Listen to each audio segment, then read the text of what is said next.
Tumpuan akan diberikan kepada pembentangan bajet 2023 dan berdasarkan laman sesawang Parlimen Rang Undang-Undang Pembekalan Belanjawan 2023 itu bakal dibentangkan oleh Menteri Kewangan Tengku Datuk Seri Zafrul Tengku Abdul Aziz pada 7 Oktober ini. Dan bajet 2023 ini bertemakan memperkukuh pemulihan dan memudah cara pembaruan ke arah kewampanan daya tahan ekonomi dan kesejahteraan keluarga Malaysia, dan itu dijadual dibahas di peringkat dasar bermula 11 hingga 26 Oktober sebelum jawapan oleh menteri-menteri selama 4 hari. Dan takwim mesyuarat ketika ini dipinda dari tarikh asal iaitu 26 Oktober sehingga 15 Disember 2022 dengan Menteri di Jabatan Perdana Menteri, Parlimen dan Undang-Undang Datuk Seri Dr. Wan Junaidi Tuanku Jaafar menyatakan ia bagi memberi laluan kepada pembentangan bajet 2023. Dan pada sidang Dewan Rakyat kali ini, Rang Undang-Undang Kawalan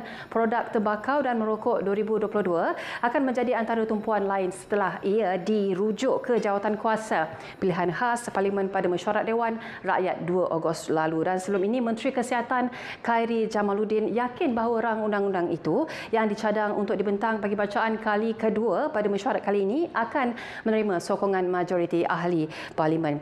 Baik, Rang Undang-Undang berkenaan antaranya bakal melarang penjualan serta penggunaan sebarang bentuk bahan merokok termasuk rokok elektronik ataupun vape kepada individu yang dilahirkan pada 1 Januari 2007 dan juga tahun seterusnya. Baik, mesyuarat Dewan Rakyat ini dimulakan dengan pertanyaan-pertanyaan bagi jawab lisan di mana beberapa soalan tumpuan akan diberikan, iaitu antaranya soalan daripada ahli Parlimen Pasir Salak yang meminta Perdana Menteri menyatakan senario cabaran ekonomi dalam dan juga luar negara dan apakah tindakan kerajaan menanganinya demi menjaga kebajikan serta kesejahteraan rakyat keluarga Malaysia. Dan antara soalan tumpuan lain adalah daripada ahli Parlimen Port Dickson yang meminta Perdana Menteri menyatakan perangkaan terkini butiran kategori pendapatan berkenaan isi rumah mengikut kategori B40, M40, T20 menurut pecahan tahun 2019, 2020, 2021 dan juga tahun 2022.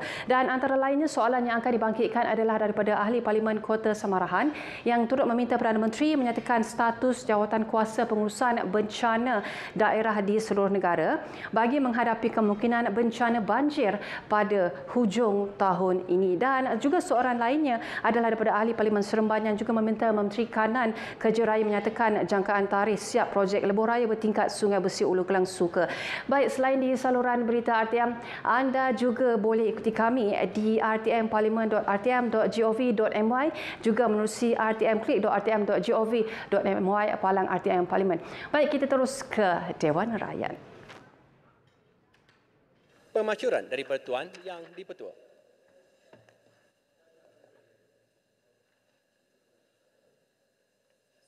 Assalamualaikum warahmatullahi wabarakatuh. Salam sejahtera dan selamat pagi semua. Ahli-ahli yang berhormat semua, seperti mana ahli-ahli yang berhormat sedia maklum, mesyuarat ketiga penggal kelima Parlimen ke-14 bersidang mulai hari ini 3 hari bulan Oktober sehingga 29 November 2022, iaitu selama 32 hari. Bagi memastikan mesyuarat ketiga ini dapat dilaksanakan dalam keadaan lancar dan selamat, surat edaran tata cara pelaksanaan persidangan Parlimen bagi ahli Parlimen dan pegawai pengiring telah diedarkan di atas meja ahli-ahli yang berhormat semua. Ahli-ahli yang berhormat semua, ahli-ahli yang berhormat adalah amat digalakkan untuk sentiasa memakai pelitup muka sepanjang berada di dalam Dewan Rakyat. Ahli-ahli yang berhormat boleh membuka pelitup muka ketika berucap di Dewan Rakyat dan memakai semula dengan kadar segera selepas selesai berucap. Untuk maklumat ahli-ahli yang berhormat, seperti mana saya maklumkan Dewan Yang Mulia pada 18 Julai yang lalu, langkah-langkah telah diambil dalam Dewan ini dan beberapa tempat lain di Kompleks Parlimen untuk meningkatkan kualiti udara dalaman dengan memasang sistem yang dapat membasmi virus COVID-19. Parlimen Malaysia akan terus melaksanakan sanitasi berkala oleh pihak Jabatan Bomba dan Penyelamat dalam usaha mencegah penularan wabak COVID-19. Dan demikian, saya pohon semua pihak agar sentiasa peka dan mematuhi tata cara pelaksanaan persidangan Parlimen yang telah ditetapkan. Semoga kita semua dilindungi daripada wabak penyakit ini. Akhir sekali, di atas meja ahli-ahli yang berhormat, Juga telah diletakkan jadual kementerian menjawab semasa sesi pertanyaan-pertanyaan bagi jawab lisan. Jadual ini akan diguna pakai bagi penentuan hari kementerian menjawab sepanjang mesyuarat ketiga ini. Sekian, terima kasih. Akta-akta yang telah diperkenan oleh ke bawah Duli Yang Maha Mulia Seri Paduka Baginda Yang di-Pertuan Agong. Ahli-ahli yang berhormat semua, saya suka hendak memberitahu majlis ini iaitu ke bawah Duli Yang Maha Mulia Seri Paduka Baginda Yang di-Pertuan Agong dengan limpah kurnia baginda telah memperkenankan akta-akta yang telah diluluskan dalam mesyuarat kedua penggal kelima Parlimen ke-14 yang lalu seperti berikut. Pertama, Akta Agensi Kawalan Sempadan Malaysia Pembubaran 2022. Kedua, Akta Sistem Insurans Pekerja Pindaan 2022. Ketiga, Akta Keselamatan Sosial Pekerja Pindaan 2022. Keempat, Akta Perlembagaan Pindaan nombor 3 2022. Kelimanya, Akta Majlis Pembangunan Wilayah Ekonomi Pantai Timur Pindaan 2022. Keenam, Akta Kawalan Padi dan Beras Pindaan 2022. Ketujuh, Akta Kehadiran Wajib Pesalah-pesalah Pindaan 2022. Kelapan, Akta Lembaga Pemasaran Pertanian Persekutuan Pindaan 2022. Kesembilan, Akta Mahkamah Kehakiman Pindaan 2022. Kesepuluh, Akta Kanun Tata Cara Jenayah Pindaan 2022.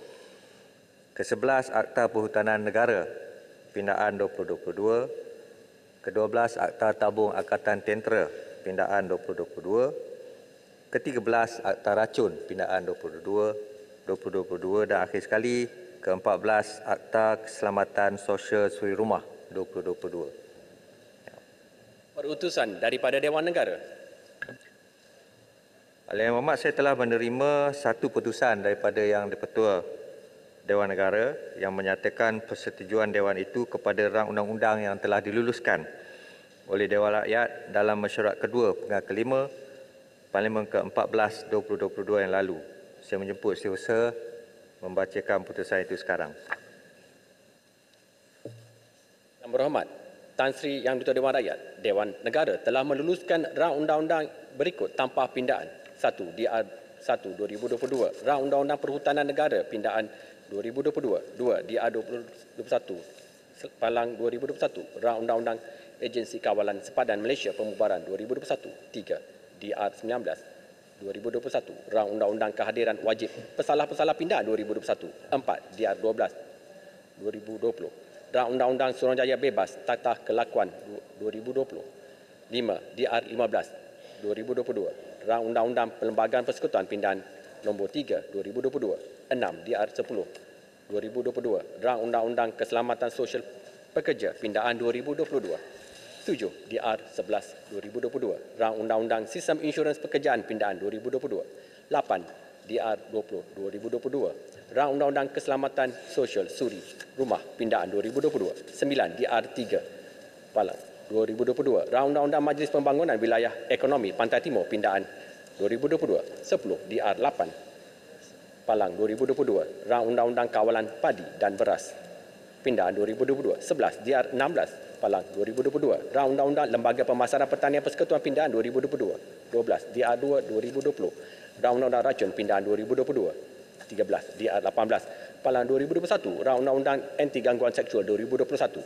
14. DR 28 2022, Rang Undang-Undang Tabung Angkatan Tentera Pindaan 2022. 15. DR 13 Palang 2022, Rang Undang-Undang Mahkamah Kehakiman Pindaan 2022. 16. DR 14 Palang 2022, Rang Undang-Undang Tata Cara Jenayah Pindaan 2022. 17. DR 21 Palang 2022, Rang Undang-Undang Kastam Pindaan 2022. 18. DR 22 Palang 2022, Rang Undang-Undang Excise Pindaan 2022. 19. DR 24 Palang 2022, Rang Undang-Undang Zon Bebas Pindaan 2022. 20. DR 26 Palang 2022, Rang Undang-Undang Cukai Pelancongan Pindaan 2022. 21. DR 27 Palang 2022, Rang Undang-Undang Levy Pelepasan Pindaan 2022. 22. DR 31 Palang 2022, Rang Undang-Undang Cukai Jualan Pindaan 2022. 23. DR 23 Palang 2022, Rang Undang-Undang Levy Kenderaan Barang-barang Pindaan 2022. 24. DR 25 Palang 2022 Rang Undang-Undang Levy Keuntungan Luar Biasa Pindaan 2025 DR 32 Palang 2022 Rang Undang-Undang Cukai Perkhidmatan Pindaan 2022. Senator Tan Sri Datuk Seri Utama Dr. Rais Yatim yang Ketua Dewan Negara. Pertanyaan-pertanyaan bagi jawab lisan. Untuk soalan yang pertama, saya menjemput Yang Berhormat Datuk Seri Haji Tajuddin bin Abdul Rahman. Silakan. Assalamualaikum warahmatullahi taala wabarakatuh. Tan Sri Yang Bertuah, soalan saya soalan nombor 1. Silakan. Terima kasih. Silakan Yang Berhormat Menteri. Bismillahirrahmanirrahim. Assalamualaikum warahmatullahi wabarakatuh. Saya mulakan dengan pantun Tan Sri Yang Dipertua. COVID-19, Ukraine semuanya mencabar. Penduduk seluruh dunia rasa tertekan. Wakil rakyat kerajaan pembangkang berdebar-debar. Tunggu masa bila whistle akan ditiupkan. Tan Sri Yang Dipertua, seperti yang dihormat sedia maklum, dunia sedang berhadapan dengan cabaran persekitaran global yang tidak menentu, antaranya pandemik COVID-19 yang telah bermula pada Disember 2019, kedua konflik Rusia dan Ukraine bermula 24 Februari yang lalu, dan ancaman perubahan iklim seperti banjir dan kemarau. Memandangkan persekitaran ekonomi global yang mencabar, Tabung Kewangan Antarabangsa IMF telah 3 kali menyemak anggaran pertumbuhan ekonomi dunia kepada kadar yang lebih rendah bagi tahun ini daripada 4.9% kepada 3%.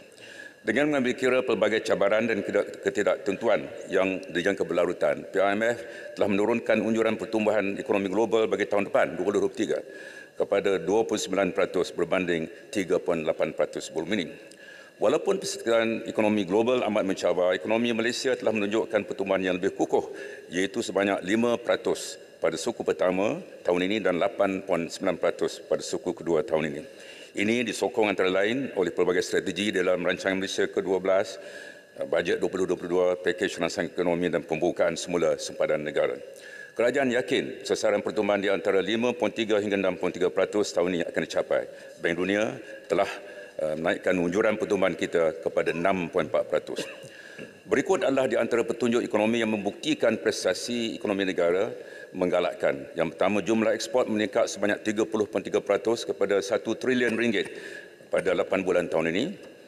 Yang kedua, jumlah jualan kenderaan penumpang dan komersial meningkat 63% kepada kira-kira 450,000 unit pada Januari hingga Ogos tahun ini. Yang ketiga, ketibaan pelancong meningkat pada 3.2 juta bagi Januari hingga Julai tahun ini, dan kadar pengangguran sudah turun kepada 3.7% pada bulan Julai. Tuan Yang Dipertua, kerajaan sentiasa prihatin dalam menjaga kebajikan keluarga Malaysia, dan di antara usaha yang telah dan sedang dilaksanakan oleh kerajaan termasuklah peruntukan kira-kira 80 bilion untuk subsidi bantuan insentif, harga runcit petrol RON 95 umpamanya di Malaysia ialah RM2.05 seliter berbanding dengan RM2.70 di Qatar, RM2.80 di Arab Saudi, RM4.70 di Indonesia. Kerajaan juga menyediakan bantuan-bantuan lain termasuklah bantuan keluarga Malaysia sebanyak 8 bilion sehingga September tahun ini sebanyak 5.9 bilion telah disalurkan kepada 8.7 juta penerima. Yang kedua, meneruskan kawalan harga ayam dan telur ayam yang dianggar sebanyak 1.1 bilion ringgit, meneruskan kawalan harga minyak masak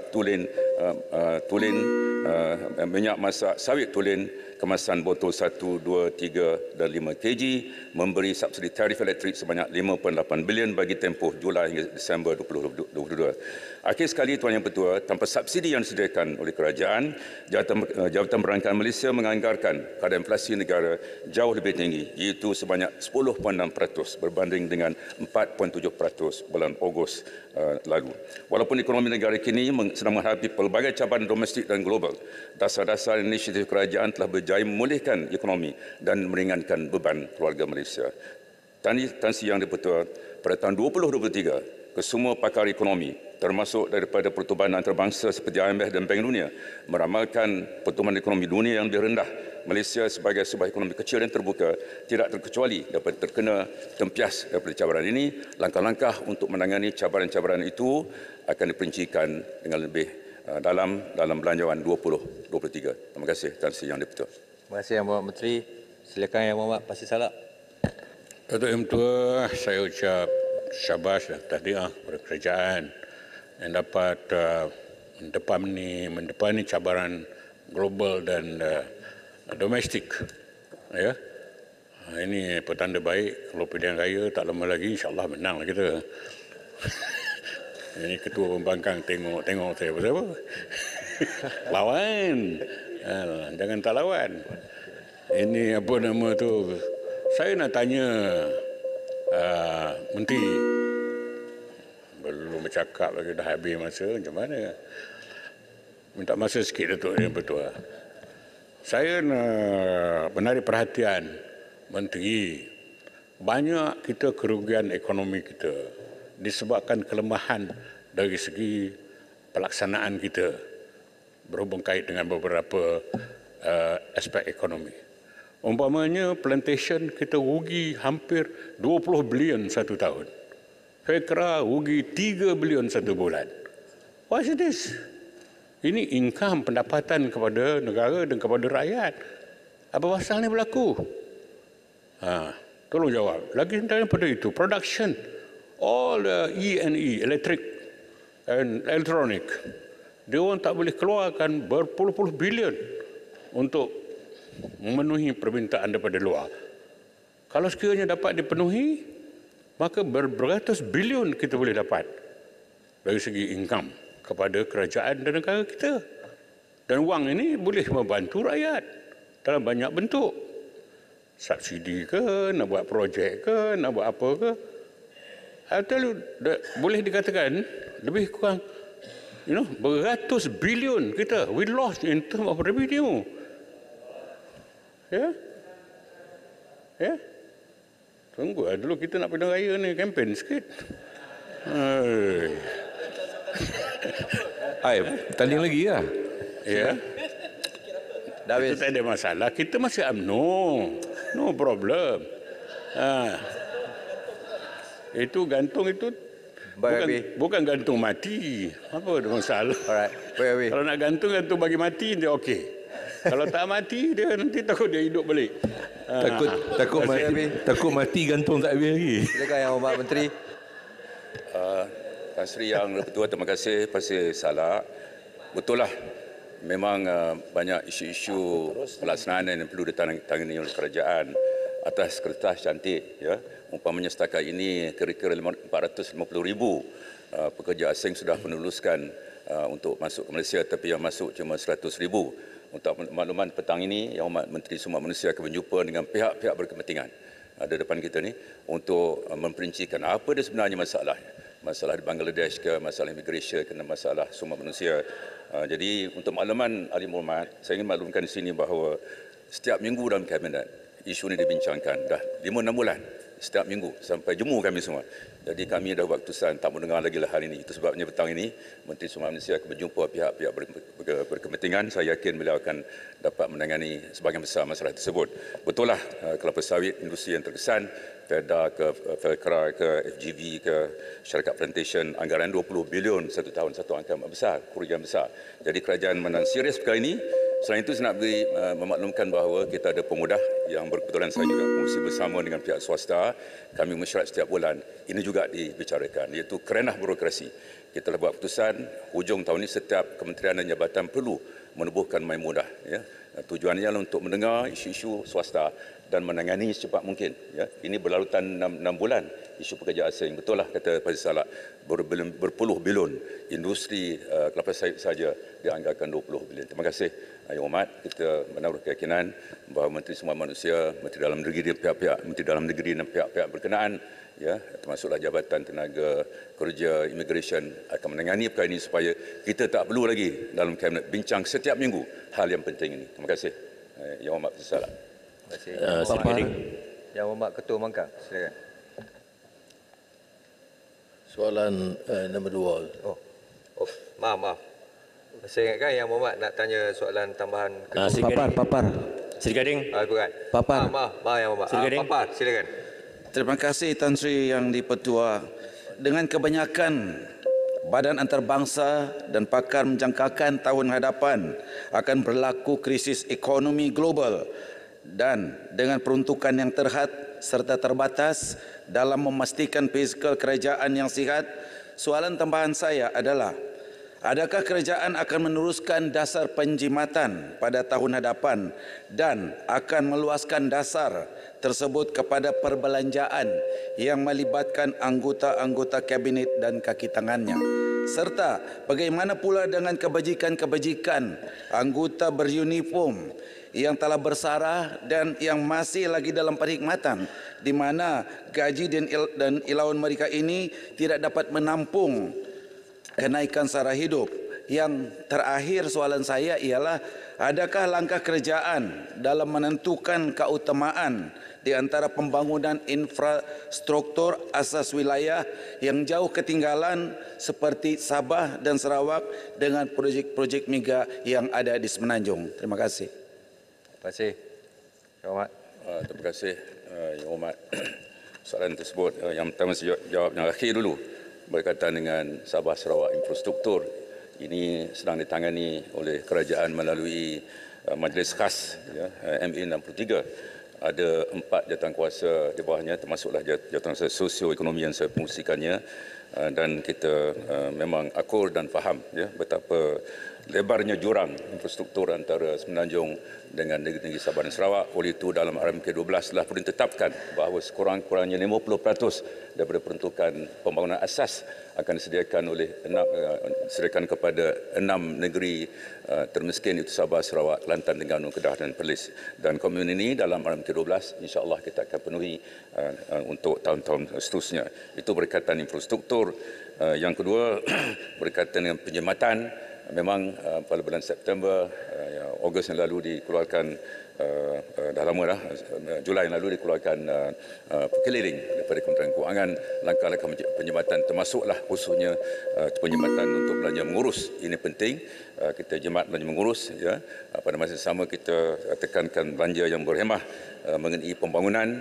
Kita sedia maklum bahawa walaupun peruntukan sebelum ini adalah kira-kira 64-65 bilion, tetapi terkini untuk 2022 lebih tinggi daripada yang diperuntukkan. Jadi yang detailnya kita akan dengar dengan lebih terperinci pembentang belanjawan oleh Yang Menteri Kewangan berkaitan dengan yang beruniform, pasukan keselamatan beruniform. Perkara ini sedang ditangani oleh Yang Hormat Menteri Kanan Pertahanan. Terima kasih. Terima kasih Yang Dipertua. Yang Hormat Langkawi.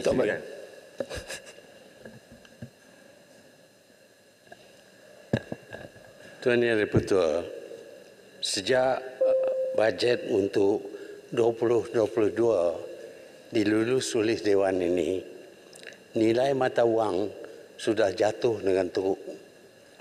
Apakah kesannya terhadap bajet, terutama berkenaan dengan apa yang perlu dibayar oleh kerajaan dalam dolar Amerika? Dan apakah ini akan menyebabkan defisit bertambah dalam bajet yang diperkenalkan? Terima kasih Yang Hormat. Silakan. Terima kasih Tan Sri Yang Bertuah. Terima kasih Yang Hormat Langkawi. Yang pertama, kita sedia maklum bahawa nilai mata wang ini ditentukan oleh pasaran, melainkan negara-negara yang menetapkan kadar pada kadar tentu. Jadi turun naik itu biasa. Yang penting yang perlu kita tekankan bahawa ini berikutan daripada dasar monetary yang agresif oleh Fed Reserve, Bank Pusat Amerika Syarikat, yang telah menyebabkan kenaikan 3% ataupun 300 basis points kadar faedah di Amerika Syarikat. Ini telah menyebabkan penurunan beberapa mata wang, termasuklah yen Jepun 20%, pound sterling 20%, ringgit kira-kira 10%. Jadi prestasi ringgit Malaysia tidaklah seteruk beberapa currency itu. Itu yang pertama. Yang kedua, kesan.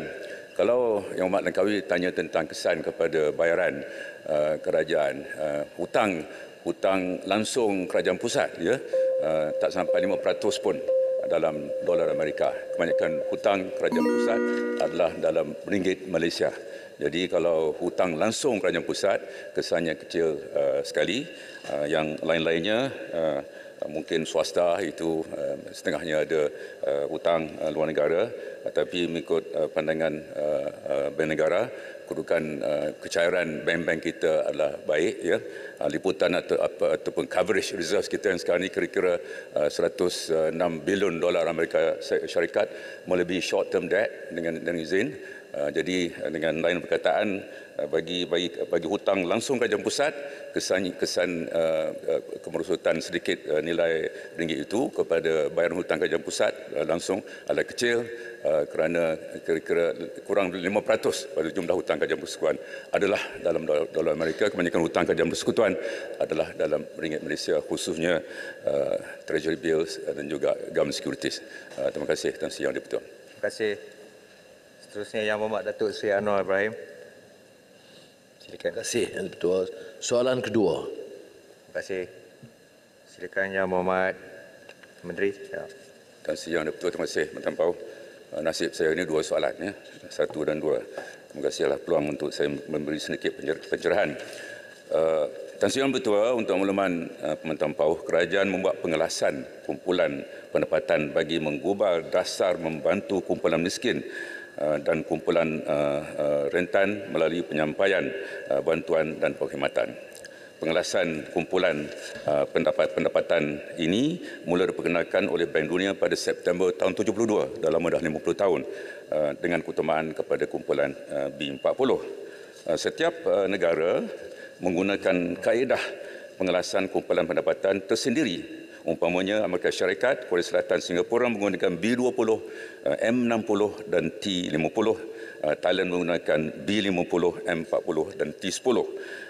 Kita di Malaysia gunakan B40, M40 dan T20 berdasarkan pendapatan isi rumah. Ia bukan merujuk kepada pendapatan individu.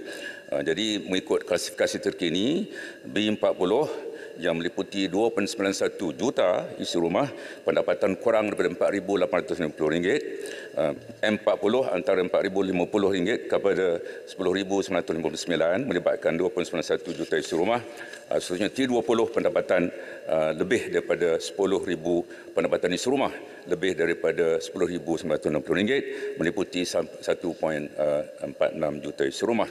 Pengelasan kumpulan pendapatan ini penting untuk kerajaan menyalurkan bantuan secara bersasar, umpamanya bantuan keluarga Malaysia kepada isi rumah berpendapatan RM5,000 ke bawah, peranti siswa oleh Kementerian Komunikasi Multimedia, juga B40 di IPT, bantuan kanak-kanak dan bantuan orang tua oleh Jabatan Kebajikan Masyarakat, rancangan makanan tambahan. Jadi ini antara bantuan-bantuan bersasar yang digunakan berdasarkan kepada pengelasan B40. Tuan Yang di-Pertua, kumpulan isi rumah B40, M40, T20 juga boleh dikelaskan selanjutnya kepada kelompok-kelompok, ya. Ada apa dipanggil desal atau 10%. Ada B1, B2, B3, B4, M1, 2, 3, 4, T1, T2. Umpamanya bagi B1 yang paling miskin, pendapatannya RM2,500 sebulan isi rumah ke bawah. Bagi T2 yang tertinggi, pendapatannya isi rumah RM15,040. Pada masa ini, untuk Malaysia Yang Hormat Menteri Pauh, Jabatan Perangkaan sedang melaksanakan survei pendapatan perbelanjaan dan kemudahan. Port Dickson. Minta maaf Tan Sri Pertua, ya. Port Dickson. Pada masa ini, Jabatan Perangkaan Malaysia sedang melaksanakan survei pendapatan perbelanjaan dan kemudahan asas 2022 melibatkan 92,000 isi rumah bermula daripada Januari 2022 hingga Disember tahun ini. Sampel yang secukupnya adalah penting untuk melihat corak pendapatan dan perbelanjaan isi rumah keluarga Malaysia. Dalam kajian separuh penggal rancangan Malaysia ke-12 yang akan bermula lagi 2 minggu, kerajaan akan menyemak semula kategori kumpulan pendapatan berdasarkan hasil survei pendapatan perbelanjaan kemudahan asas yang sedang dilaksanakan pada masa ini. Analisis data survei akan dilaksanakan pada awal tahun depan dan dia akan siap pada suku pertama tahun depan. Maka kita akan gunakan had-had pendapatan baru. Akhir sekali, Tan Sri Yang Bertua, samakan ini akan mengambil kira antaranya perubahan struktur pendapatan dan perbelanjaan, kos sara hidup, demografi serta lokasi isi rumah.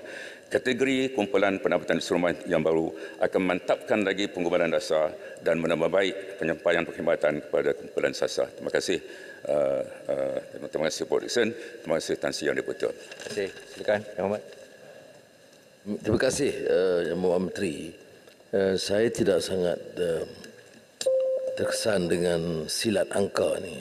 Yang saya nak jelaskan di sini, yang tidak ditekankan oleh Menteri, ialah jumlah sebenarnya kemiskinan tegar, kemiskinan jurang pendapatan itu meningkat tinggi.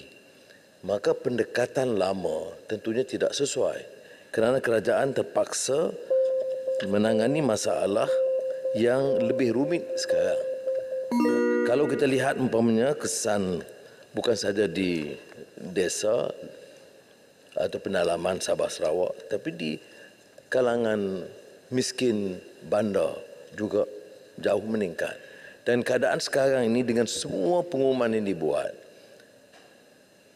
dan juga harus diambil kira kebocoran, ketirisan, yang puluhan bilion yang disebut, sama ada kemiskinan yang 22 dan keseluruhannya 80 bilion. Itu dari segi kesengsaraan kebanyakan rakyat ya, untuk dapat hidup dengan munasabah setiap hari kerana kos yang meningkat. Jadi bertambahnya peruntukan setakat yang diumumkan tidak menyelesaikan masalah struktural. Jadi sebab itu yang saya perlukan daripada Yang Berhormat Menteri ialah apakah langkah perubahan yang boleh dijamin jauh lebih berkesan. Janganlah jawab macam jawab kejatuhan ringgit itu. Ya. Seolah-olah tidak ada masalah. Ini yang disebut oleh Menteri Kewangan. Ada masalah yang real kerana kita trading nation dan importnya tinggi. Maka bahan makanan, kos makanan pun meningkat. Jadi ada kaitan, jadi saya tanya soalan tentang B40 dan kemiskinan tegar ini kerana kaitan dengan permasalahan yang dihadapi oleh rakyat sekarang. Itu ini saya minta jawapan daripada Menteri. Terima kasih. Terima kasih Tan Sri Yang Bertuah. Terima kasih Yang Amat Produsen. Kerajaan sedar bahawa kerajaan menghadapi cabaran dalam masa COVID dan juga pasca COVID dan kini kenaikan harga. Sebagai makluman, sebelum COVID kadar kemiskinan 5.6%. Dan semasa COVID 8.4%. Apabila ekonomi dibuka semula pada bulan April tahun lalu dan apabila kadar pertumbuhan meningkat, bila kadar pengangguran turun daripada 5.3% bulan Mei 2020 kepada 3.7% bulan Ogos yang lalu, kita dapati bahawa sudah pasti kadar kemiskinan dan miskin tegar turun daripada angka tinggi 8.4% masa COVID. Itu yang pertama. Ya betul, COVID meningkat dengan ketara, tetapi selepas COVID ekonomi dibuka, maka berlaku penurunan. Sebagai contoh, salah satu daripada angka yang digunakan untuk mengira miskin tegar ini adalah daftar ikasih oleh ICU Jabatan Perdana Menteri. Setahun lalu angkanya 262,000 miskin tegar. Hari ini 15 September 130,000. Mana penurunan yang ketara. Ini ada kaitan dengan pembukaan ekonomi, dah boleh kerja semula, ya, pengangguran turun. Jadi itu yang pertama. Yang keduanya, apabila inflasi berlaku, ya, sekarang ini yang terkini bulan Ogos ialah 4.7% berbanding 4.4% pada bulan Julai, maka kerajaan sedar bahawa sebahagian rakyat tertekan, khususnya B40. Itu sebabnya kita teruskan subsidi petrol, minyak masak 1,345 kg. Kita adakan jualan murah keluarga Malaysia. Ini adalah langkah-langkah yang bolehkan kerajaan menjual ataupun pekedai menjual barang tertentu diskaun 20%, harganya murah, ya. 639 don sudah pun laksanakan. Program ini akan diteruskan pada sehingga hujung tahun. Jadi langkah-langkah yang diambil untuk meringankan beban rakyat, dan dalam belanjawan mungkin langkah-langkah seterusnya akan diumumkan oleh kerajaan. Terima kasih. Inflasi makanan 72%. Ya, jadi bantuan itu tidak membantu. Sebab itu saya minta penjelasan perubahan dasar yang lebih berkesan. Antara, ya betul, angka-angka bagi bulan Ogos inflasi naik 4.7%, makanan 7.2%. Sebahagian besar kenaikan itu ialah makanan dipanggil luar rumah. Ya. Dia makanan ada dua. Satu makanan di rumah. Luar rumah kita dapati 8.4%. Antaranya nasi campur, antaranya roti canai. Itu antara ini angka-angka ini diterbitkan oleh Jabatan Perangkaan. Jadi langkah lebih berkesan, ya, antara yang kita ambil hari ini program miskin tegak yang saya sendiri memantaunya. Kita sudah laksanakan 70 sudah selesai lokaliti, 110 lokaliti lagi akan kita pilih dalam masa 2-3 minggu lagi, melibatkan seluruh negara, ya, banyak di Sabah Sarawak, termasuk Lawang Asri, dan inilah antara langkah jangka panjang jangka pendek yang telah dilaksanakan oleh kerajaan. Sudah pasti langkah-langkah untuk mengurangkan keterisan yang disebutkan Yang Hormat Puan Presiden tadi, ini satu perkara yang diambil berat oleh kerajaan. Delivery, ya, maknanya penyampaian dasar-dasar kerajaan lebih berkesan. Ini juga yang kita tekankan dalam melaksanakan program Basuh Miskin 3 ini ialah pendekatan whole of nation, melibatkan semua pihak, dari pusat, kerajaan negeri, badan-badan amal, syarikat-syarikat. Dan setakat ini projek rintis di 80 lokaliti berjalan, ada sedikit sebanyak isu tetapi berjalan dengan baik insya-Allah. Dan apabila dilaksanakan fasa kedua untuk menangani isu miskin tegak, termasuklah untuk menangani isu makanan tadi, ya. Umpamanya di koridor utara ada program Kasih Ibu, RM260 sebulan diberikan kad yang bolehkan mereka yang layak untuk memberi barangan makanan pada yang dibekalkan oleh melalui bantuan oleh kerajaan. Ini antara langkah yang diambil kerajaan dan kita akan teruskan langkah-langkah ini bagi memastikan bahawa keluarga Malaysia akan dapat dipertahankan dari segi kedudukan ekonomi. Kita tahu mencabar dan tahun depan kita pasti lebih mencabar lagi, maka bajet 2023 akan address dengan izin, akan menangani beberapa cabaran yang kita hadapi sekarang dan juga tahun depan. Terima kasih. Terima kasih Yang Menteri Yang Mohamad Jempol. Silakan. Terima kasih Tan Sri Yang Speaker. Status sebuah negara berperingatan tinggi sudah tentulah dibayangi dengan perolehan pendapatan isi rumah yang hampir sama. Sejak sekian lama pihak kerajaan telah melakukan berbagai perancangan tindakan intervensi bagi mengecilkan jurang pendapatan rakyat. Walau bagaimanapun di Malaysia dalam keadaan tersebut tidak benar-benar berlaku. Contohnya minyak masak dapat subsidi paket di kampung masih tak ada. Masih kurang dan terputus. Jadi soalan saya, apakah faktor yang telah menyumbang kepada keadaan yang mana jurang pendapatan didapati semakin melebar dari masa ke semasa, dan di manakah silap, apakah punca sebenarnya permasalahan ini terus berlanjutan hingga hari ini? Mohon Menteri untuk menjawab. Terima kasih, Speaker. Terima kasih Yang Hormat. Tan Sri betul untuk mengukur kesenjangan pendapatan ataupun income disparity ini banyaklah ukuran-ukuran. Bukan saja berpaksikan kepada pendapatan tapi juga akses, ya, kepada pendidikan, kepada kesihatan, apa yang dipanggil multidimensional poverty index yang sekarang ini sedang cuba kita laksanakan di Malaysia. Jadi untuk mengukur jurang ini bukan saja pendapatan kita tahu ada Gini coefficient dan lain-lain, dan sebenarnya Gini coefficient benar kata Yang Hormat Jempol tadi ada sedikit bertambah sedikit. Jadi ada tanda-tanda bahawa jurang pendapatan melebar sedikit. Jurang ini ada dua, satu jurang antara bandar luar bandar yang kita harap akan semakin mengecil dalam rancangan Malaysia ke-12. Jurang antara kaum, jurang dalam kaum itu juga ada masalah. Jadi isu ini juga isu yang semakin besar, bukan sahaja di Malaysia, di Eropah, di Amerika. Isu terkini dalam 5 tahun inilah jurang pendapatan yang lebih lebar antara miskin dengan yang kaya. Kerajaan dalam rancangan Malaysia ke-12 telah menangani isu ini dengan kenakan beberapa dasar, termasuklah umpamanya untuk mengurangkan jurang antara wilayah Sabah Sarawak dengan Semenanjung. Langkah-langkah telah dilaksanakan dengan menyediakan peruntukan lebih bagi kepada Sabah dan Sarawak sebagai contoh. Selain itu kita juga perlu tingkatkan usaha-usaha reformasi, transformasi struktural, termasuklah ekonomi, termasuklah pelaburan berkualiti, menyediakan peluang pekerjaan yang lebih banyak. Pendidikan adalah satu perkara yang penting untuk kita mengurangkan jurang pendapatan antara yang kaya dengan miskin. Mengenai minyak masak, ya, kita sedang tanganinya. Bekalan tadi kita tahu kadang-kadang ada isu Tetapi perkara ini sedang dalam perhatian kerajaan, langkah-langkah telah diambil untuk mengurangkan masalah ini. Terima kasih. Terima kasih. Ya, Yang Amat Pontian, ringkas. Sayang dulu. Pontian dulu sebenarnya. Yang perlu ialah rakyat berpendapatan tinggi, bukan hanya sekadar negara berpendapatan tinggi, Yang Berhormat Menteri, maka kemahiran tinggi, pendidikan tinggi adalah penting, dan satu lagi ialah usahawan yang berdaya saing. Kita tahu kita ada banyak mengimport barang makanan, apa salahnya kalau rakyat menjadi usahawan tani.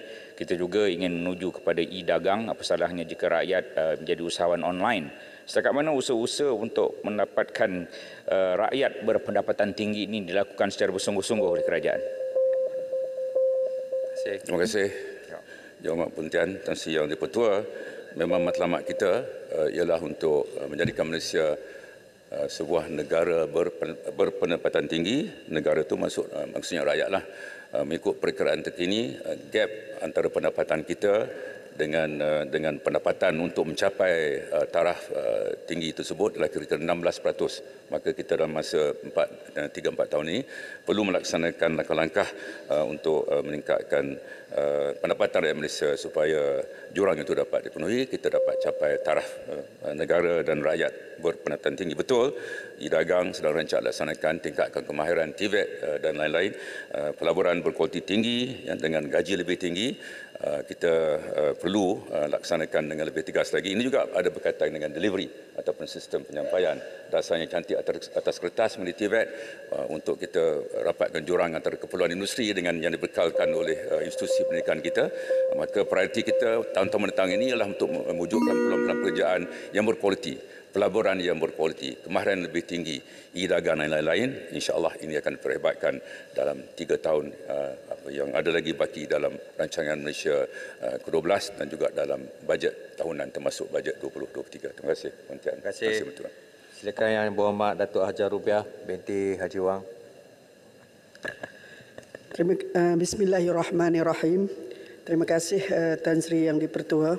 Soalan Kota Semerahan nombor 3. Terima kasih. Silakan Yang Berhormat Timbalan Menteri.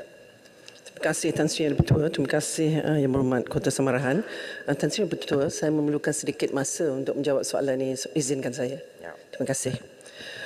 Tan Sri Yang di-Pertua, Yang Berhormat, bagi menghadapi sebarang kemungkinan berlakunya bencana, khususnya banjir, status Jawatankuasa Pengurusan Bencana Daerah adalah seperti berikut. Untuk memastikan JPBD ataupun Jawatankuasa Pengurusan Bencana Daerah berada pada tahap yang optimum, yang berbahagia, Tan Sri Ketua Setiausaha Negara akan mempengerusikan Task Force Persediaan Menghadapi Monsun Timur Laut 2022-2023. Mesyuarat Task Force ini akan diadakan secara berkala sehingga MTL bermula dan seterusnya.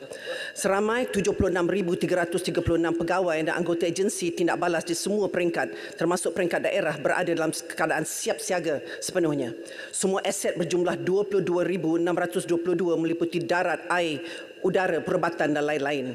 Dari aspek pemantauan dan amaran awal, pihak Jabatan Pengairan dan Saliran JPS telah bersedia dengan 1,312 buah stesen telemetri hujan dan aras air, 526 buah siren amaran banjir dan 1,571 buah tolok lurus sedia serta 184 buah pam bergerak.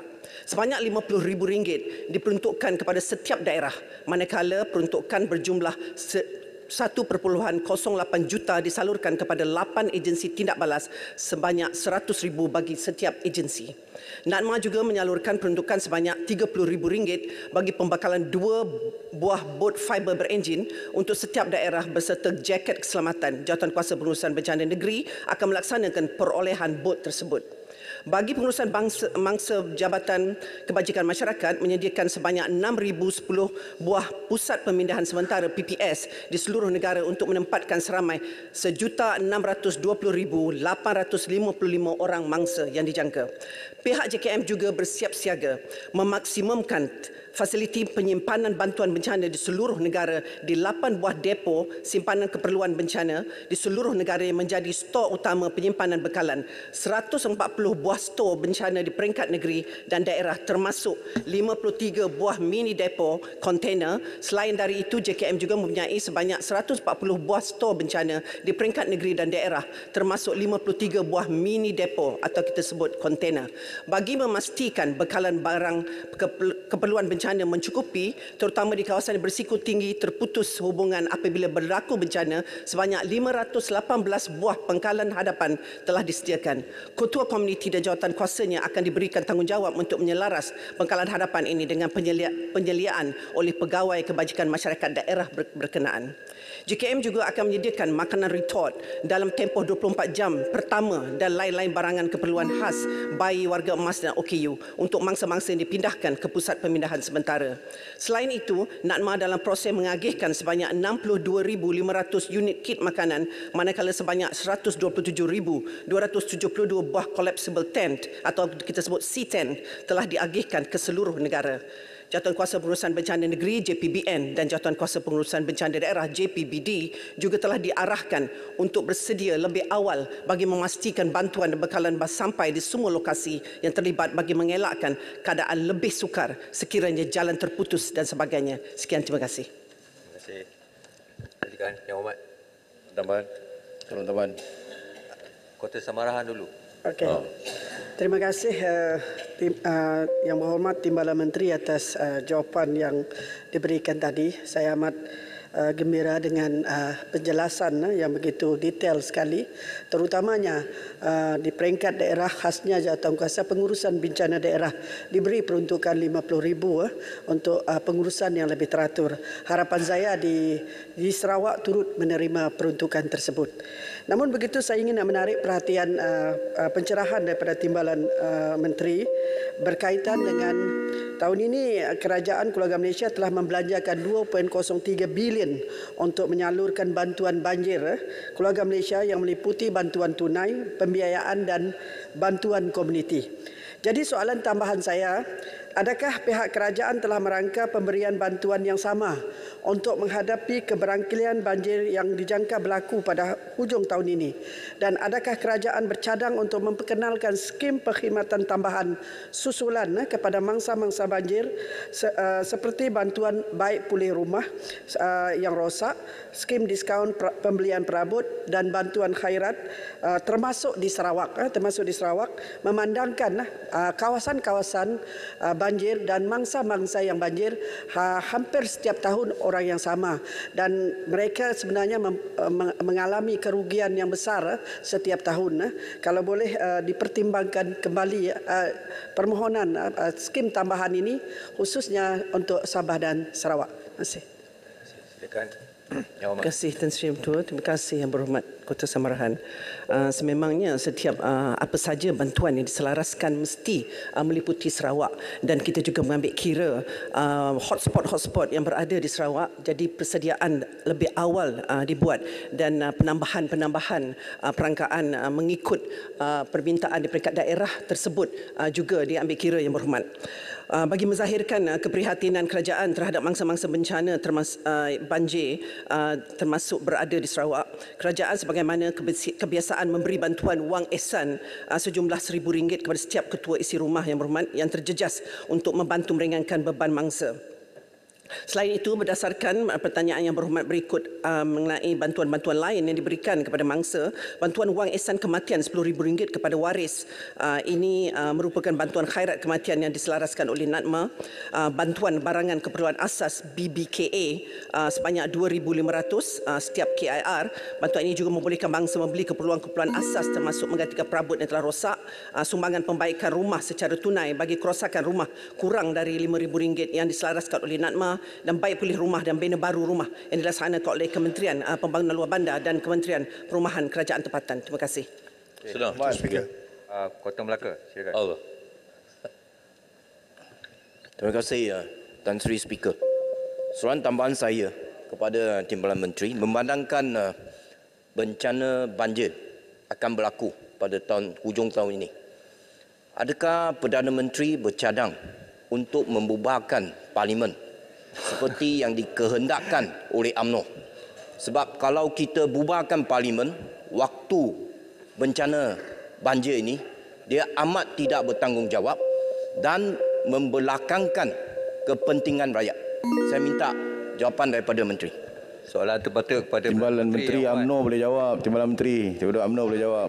Maaf, saya rasa soalan terpatut ditanya kepada Yang Berhormat Perdana Menteri. Yang Berhormat Hantuah Jaya, silakan. Terima kasih. Ini soalan untuk Perdana Menteri, Tan Sri Speaker. Terima kasih Datuk Tan Sri Yang Bertuah. Ya. Timbalan Menteri, hari ini laporan berita dilaporkan Kedutaan Amerika Syarikat telah pun mengeluarkan amaran cuaca buruk ini akan bermula pada 1 November. Soalan saya mudah, saya ucap tahniah kerana kerajaan telah pun foresee buat persiapan awal. Pertamanya, penglibatan ada di parlimen dan adun-adun. Kita dapati bagi kawasan-kawasan yang ahli parlimen daripada Pembangkang, ianya tidak dilibatkan dalam jawatankuasa pengurusan bencana daerah ini. Jadi saya percaya Menteri punya kuasa untuk mengarahkan perkara tidak berlaku. Yang kedua, Tuan Menteri, tadi soalan sahabat saya Kota Melaka, tapi saya nak rephrase soalan tu, ubah sikit soalan. Bagaimana persiapan Perdana Menteri, Jabatan Perdana Menteri ataupun jawatankuasa bencana ni sekiranya pilihan raya dibuat sewaktu banjir? Terima kasih. Soalan kedua tu merupakan soalan spekulasi sebenarnya. So tak boleh dalam peraturan mesyuarat. Silakan Yang Berhormat. Persiapan Tan Sri. Terima kasih. Terima kasih Tan Sri Yang Bertuah. Terima kasih Yang Berhormat Kota Melaka, tapi saya tak dapat menjawab soalan seperti diarahkan oleh Tan Sri Speaker. Terima kasih Hang Tuah Jaya. Soalan kedua saya tak jawab seperti diarahkan oleh Tan Sri Yang Bertuah, tapi saya akan menjawab soalan pertama. Terima kasih. Jawab CP pun tak apa. Tan Sri Yang Bertuah, Yang Berhormat, dari segi pelibatan ahli parlimen dan juga adun-adun, saya difahamkan bahawa pelibatan MP-MP dan juga adun-adun ada juga dicadangkan untuk dilibat sekali dalam di peringkat jawatankuasa pengurusan bencana daerah.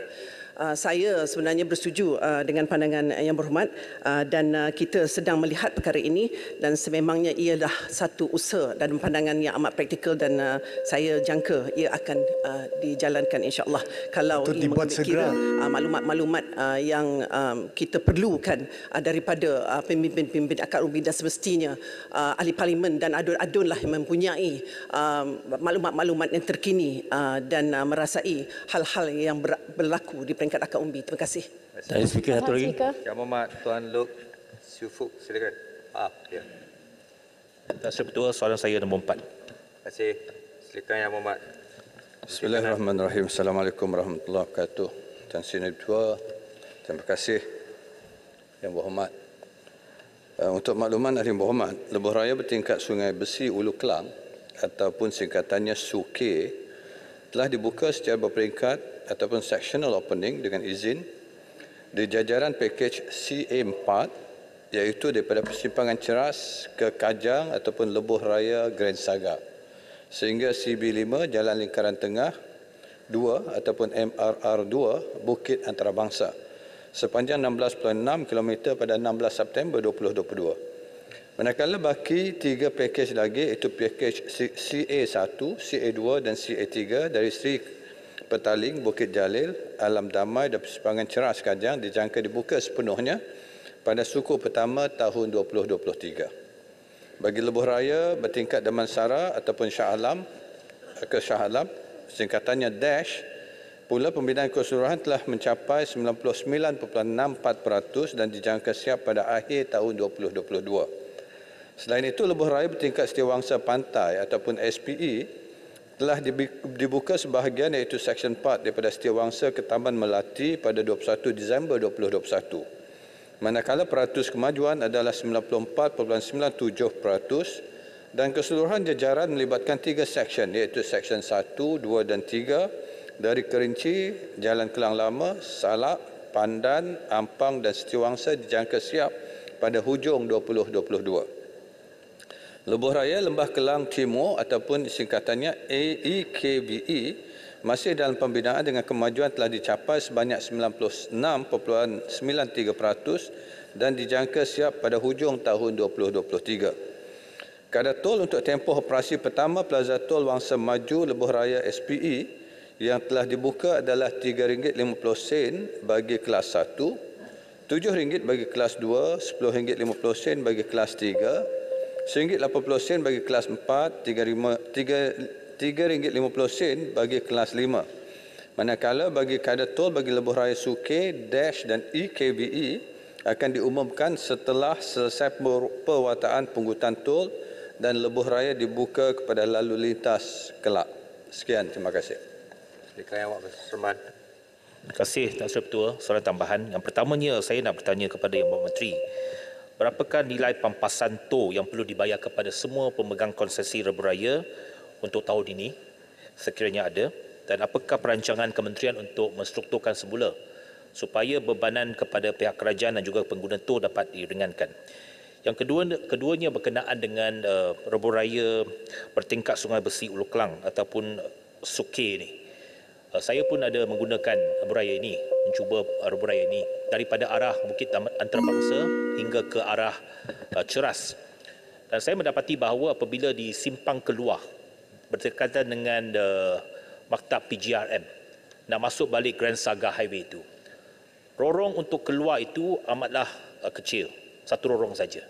Dan apa yang lebih menyusahkannya ialah lepas keluar daripada lorong itu ada satu traffic light, ada satu traffic light yang menyebabkan kalau kesesakan lalu lintas banyak kenderaan, dia akan menjadi satu bottleneck kepada pengguna-pengguna kenderaan daripada arah itu nak keluar simpang tersebut. Saya nak tanya bagaimanakah pihak kementerian boleh meneruskan reka bentuk itu? Sepatutnya kalau mana-mana Lebuh Raya nak sambung kepada Lebuh Raya yang lain, dia tidak sepatutnya ada sekatan, apatah lagi dengan traffic light. Adakah tindakan kementerian untuk mengubah suai reka bentuk tersebut walaupun telah dibuka sekarang? Terima kasih. Terima kasih, Tuan Ketua. Soalan pertama mungkin keluar sikit daripada tajuk asal soalan. Sebab soalan pertama hanya menyentuh pada 3 Lebuh Raya.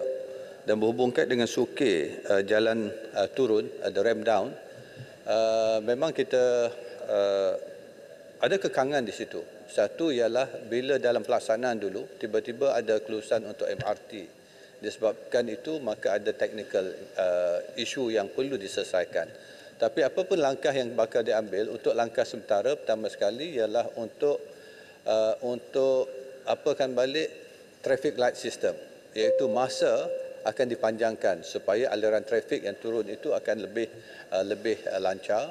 Yang kedua, untuk menambah satu lorong lagi, dan akhirnya yang ketiga nanti bila dah dibuka keseluruhan, insya-Allah akan dapat dikurangkan sebab akan ada jalan yang tambahan baru yang sedang dalam pembinaan untuk siapnya fasa yang seterusnya nanti sehingga suku pertama tahun depan.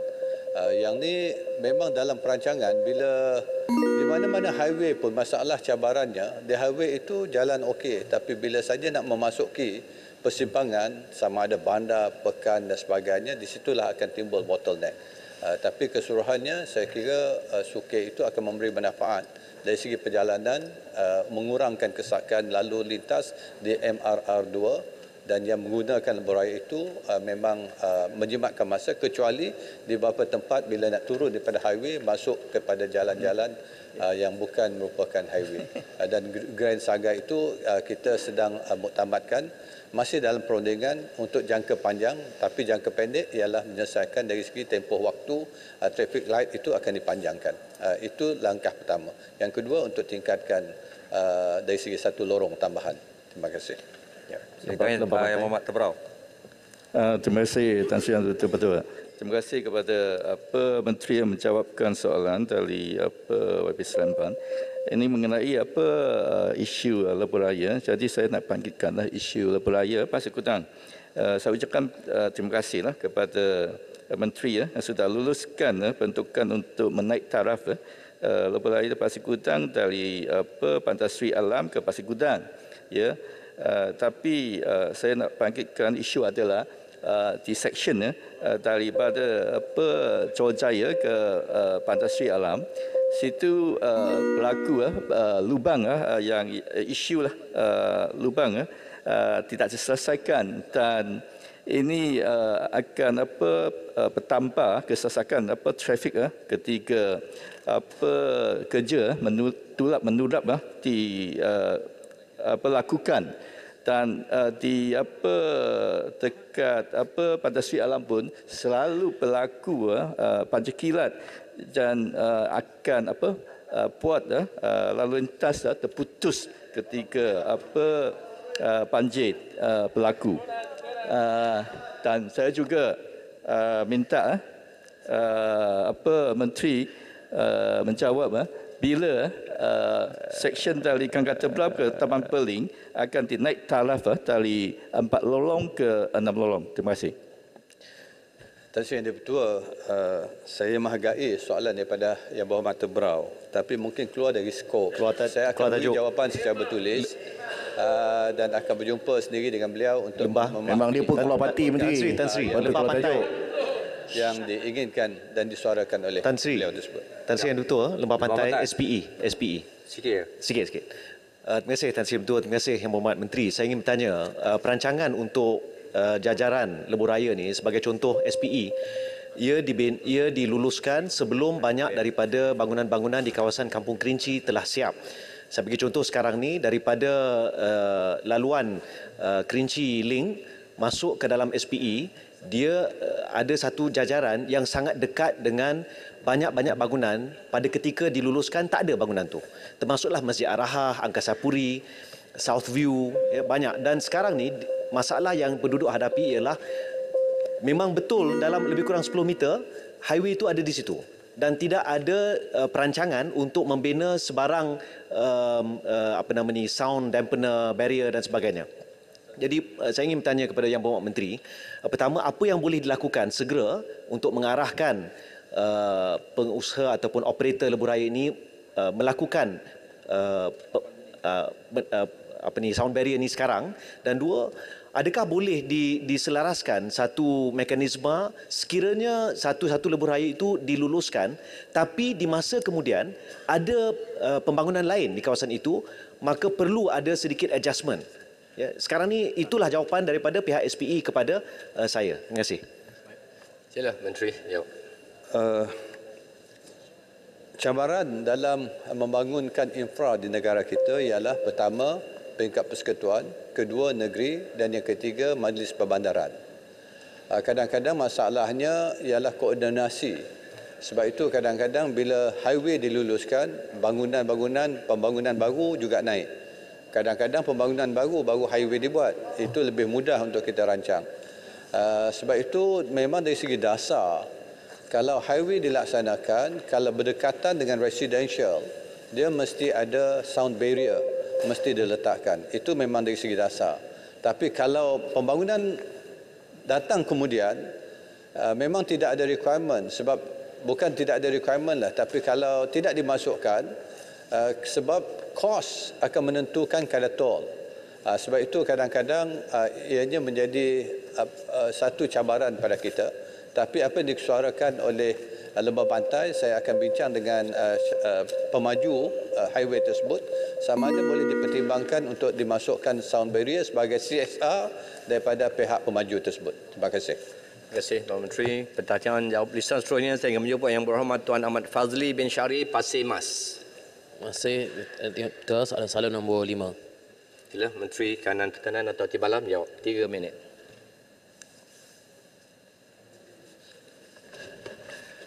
Bismillahirrahmanirrahim. Assalamualaikum warahmatullahi wabarakatuh. Salam sejahtera. Terlebih dahulu saya ingin mengucapkan terima kasih kepada Yang Berhormat Pasir Mas, orang muda, di atas soalan yang dipekan sebentar tadi. Bagi menjawab soalan tersebut, suka saya jelaskan di sini. Kementerian Pertahanan sentiasa memastikan permatuhan peraturan kewangan semasa dikuatkuasakan sepenuhnya dalam setiap peringkat dan proses perolehan. Prosedur operasi standard SOP pengurusan perolehan dalaman MINDEF merupakan mekanisme tambahan yang diwujudkan untuk mencegah dan mengelak sebarang unsur penyelewengan daripada berlaku. Kementerian juga sentiasa melaksanakan kajian semula dan mengemaskini SOP pengurusan perolehan dalaman MINDES supaya prosedur ini mematuhi dan merangkumi semua dasar dan peraturan kewangan semasa yang berkuat kuasa.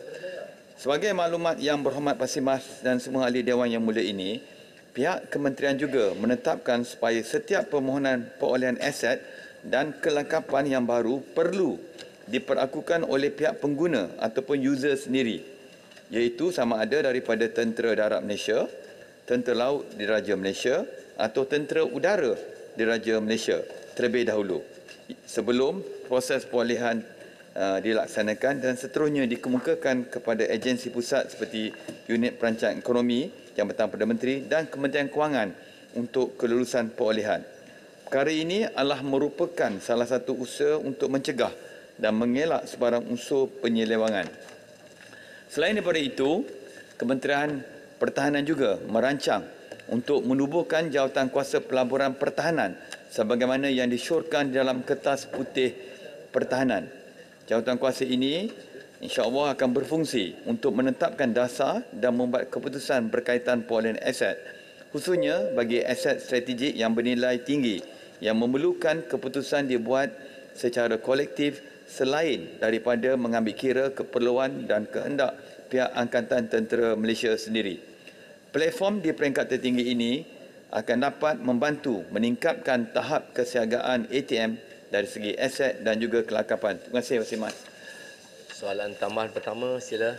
Terima kasih Timbalan Menteri di atas jawapan tadi, dan saya menyambut baik jawapan yang diberikan tadi bahawa setiap perolehan aset haruslah ditentukan oleh end user itu sendiri. Itu satu perkembangan yang baik.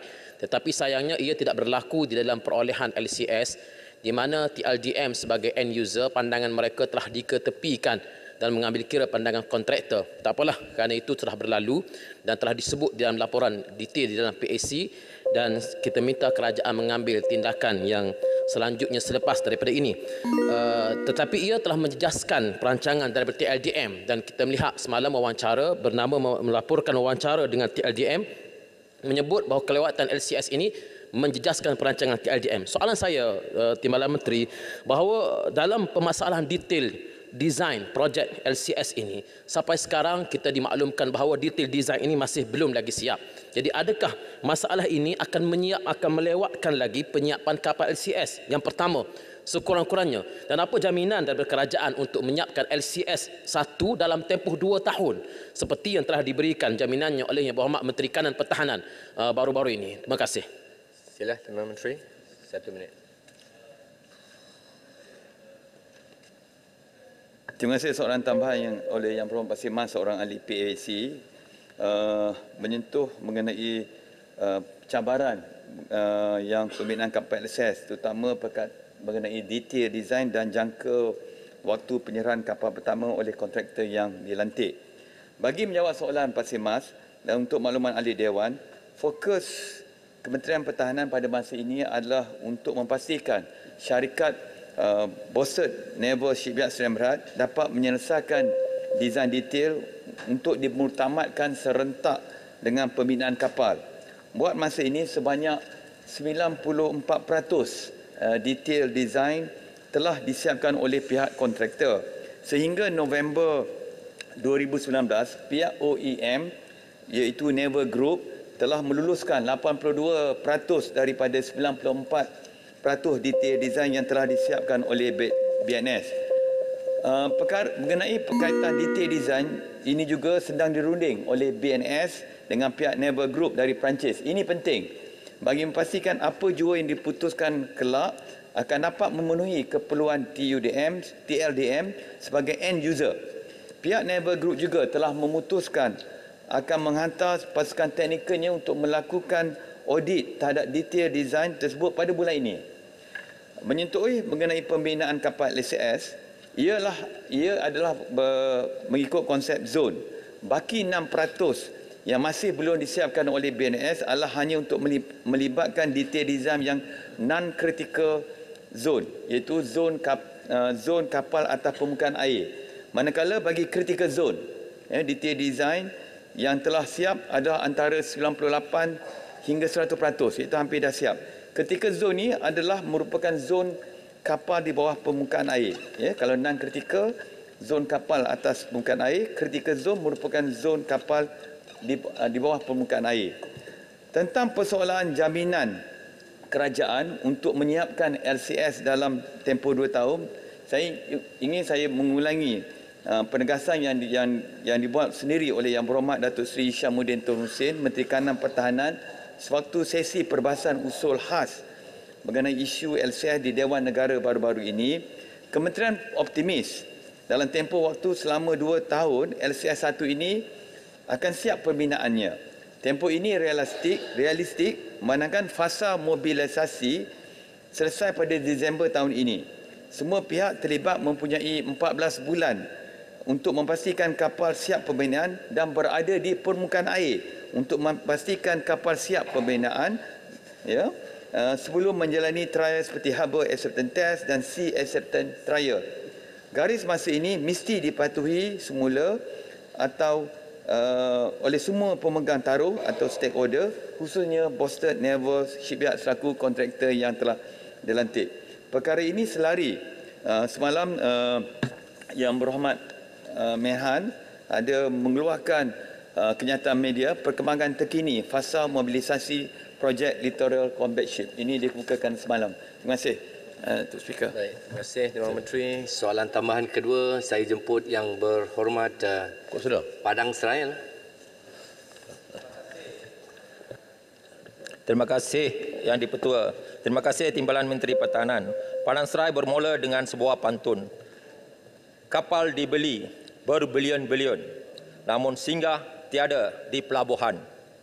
Keluarga ditinggal menjaga sempadan. Janji veteran bila nak tunaikan?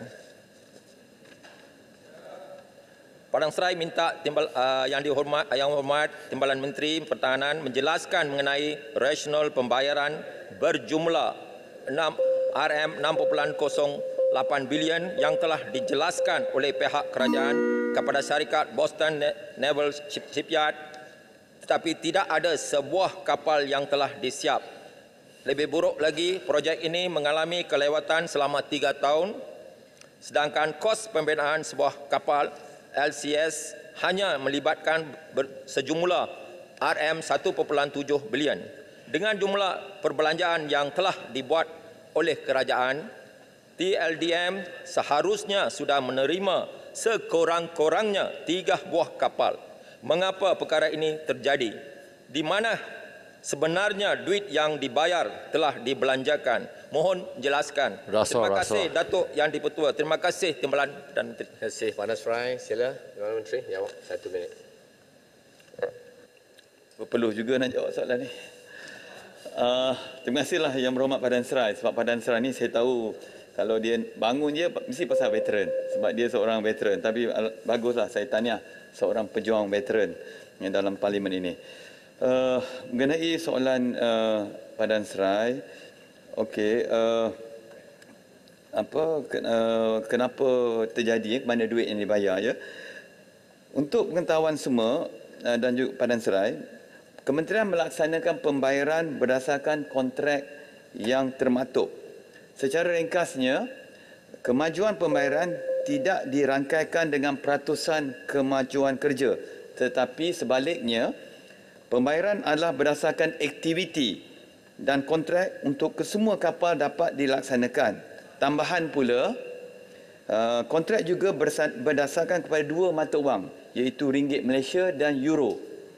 Oleh itu, ada pembayaran juga telah dibayar mengikut kadar mata wang euro pada masa itu.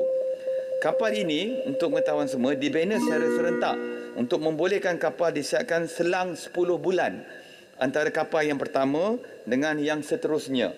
Justru, kemajuan setiap kapal perlu dibayar kerana kerja telah bermula dan peralatan perlu dibeli untuk dipasang di kapal-kapal yang terlibat. Untuk makluman juga, inventory peralatan berkaitan kapal LCS dalam ruang penyematan kini sudah pun bernilai 1.7 bilion. Jadi Padang Seraya, ini telah dibuktikan dan dilaporkan oleh PAC sendiri. Oleh demikian, 6 bilion yang dibelanja itu bukanlah rugi begitu sahaja. Tapi saya nak maklum pada semualah yang ahli-ahli yang berhormat, insya-Allah Datuk Seri Syamuddin, yang berhormat Datuk Syamuddin, Menteri Kanan Pertahanan amat berbesar hati akan menjawab semua soalan-soalan lain selanjutnya mengenai kemajuan LCS ini pada minggu mendatang. Insya-Allah mungkin minggu depan atau minggu satu lagi. Saya percaya nanti penjelasan beliau akan merungkaikan segala kegesaran semua pihak tak ada kelangsungan projek ini. Saya harap nanti bila beliau sendiri akan menjelaskan dan kita akan lebih jelas. Terima kasih. Harap sabar. Soalan tambahan. Soalan tambahan. Datuk Speaker. Ringkas je.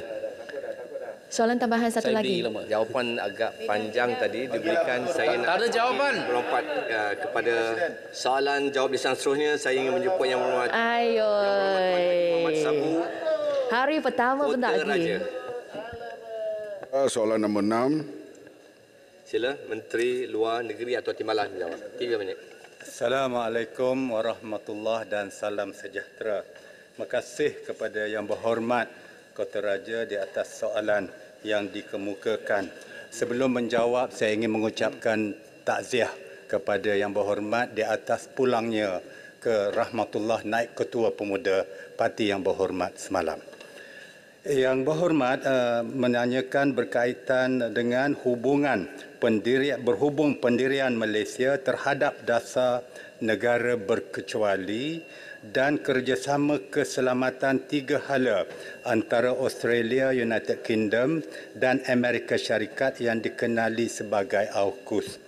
Untuk maklumat Yang Berhormat, semenjak penyertaan Malaysia sebagai negara anggota 6 Non-Aligned Movement dengan izin pada tahun 1970, Malaysia terus berpegang teguh kepada 10 prinsip Bandung 1955 yang merupakan pernyataan politik yang mengandungi prinsip-prinsip asas dalam usaha menggalakkan keamanan dan kerjasama antarabangsa.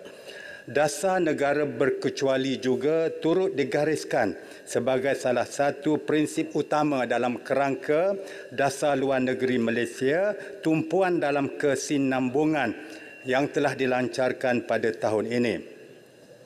Pematuhan ke atas prinsip-prinsip ini adalah sangat penting bagi kepentingan negara dan untuk Malaysia diterima sebagai sebuah negara yang mempunyai kredibiliti dan boleh dipercayai. Tuan Yang di-Pertua, seperti Yang Berhormat sedia maklum, penubuhan AUKUS melibatkan isu-isu keselamatan negara serta serantau. Oleh itu adalah tanggungjawab pihak kerajaan bagi memastikan ianya tidak mengancam keselamatan dan kedaulatan negara dan rantau ini.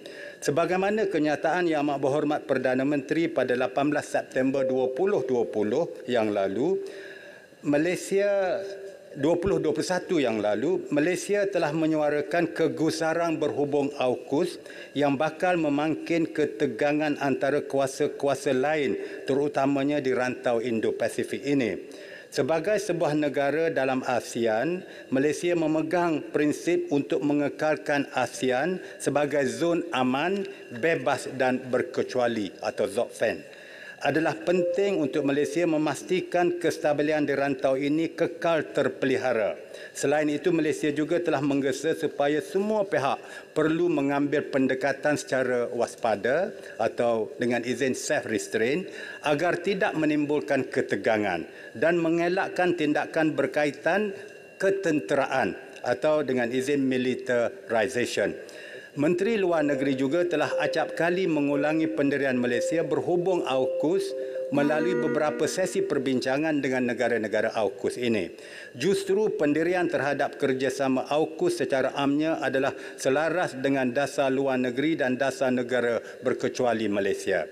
Kerajaan komited untuk terus mengekalkan dasar dan kedudukan Malaysia sebagai sebuah negara berkecuali yang tidak akan menyebelahi mana kuasa besar seperti mana yang telah dipraktikkan selama ini.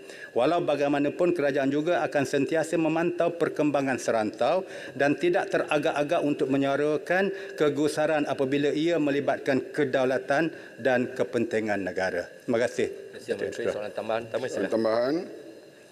Tuan Yang di-Pertua, apabila Ukraine diserang, Amerika dan sekutunya akan mengatakan mereka akan mempertahankan Ukraine.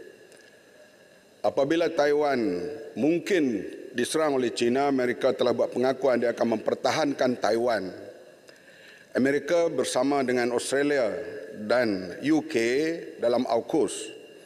Australia ada hubungan baik dengan Malaysia terutama dalam FPDA. Kebelakangan ini kita lihat Malaysia semakin seolah-olah keluar daripada konsep berkecuali. Konflik Timur Tengah, Yaman, Saudi, kita menghantar tentera tanpa melalui kebenaran United Nations.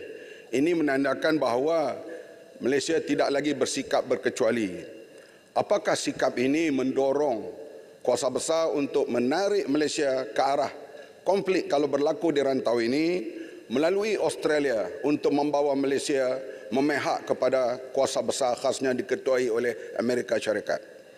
Terima kasih Ketua Raja, sila. Terima kasih Yang Berhormat Ketua Raja. Saya amat memahami pendirian dan prinsip Yang Berhormat telah pegang secara konsisten semenjak dahulu lagi, dan saya boleh berjaminan bahawa prinsip-prinsip yang Yang Berhormat bangkitkan tadi dan ulangi tadi adalah boleh dikatakan sama dengan prinsip-prinsip yang kerajaan kita pegang.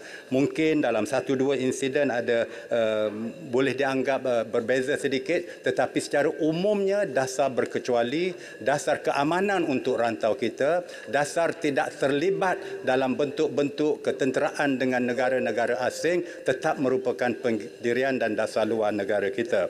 Begitu jugalah dalam kes-kes yang berkaitan dengan AFPDA.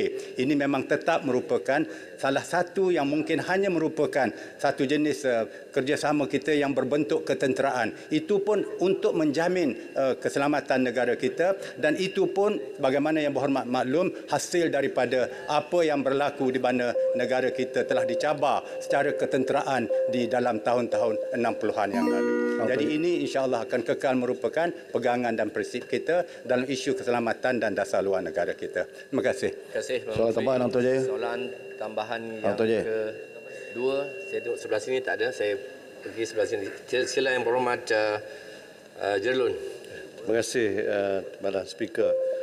Saya ingin bertanya, bila kita lihat sikap hegemoni kuasa-kuasa barat khususnya Amerika Syarikat di luar perairan mereka, termasuklah di Eropah, sekarang perkara yang sama boleh juga berlaku di rantau ASEAN ini. Dan dengan wujudnya AUKUS, ini adalah satu kumpulan militeri yang tentunya boleh mengambil tindakan-tindakan militeri dalam kawasan perairan kita. Jadi saya mendengar jawapan Timbalan Menteri sebentar tadi.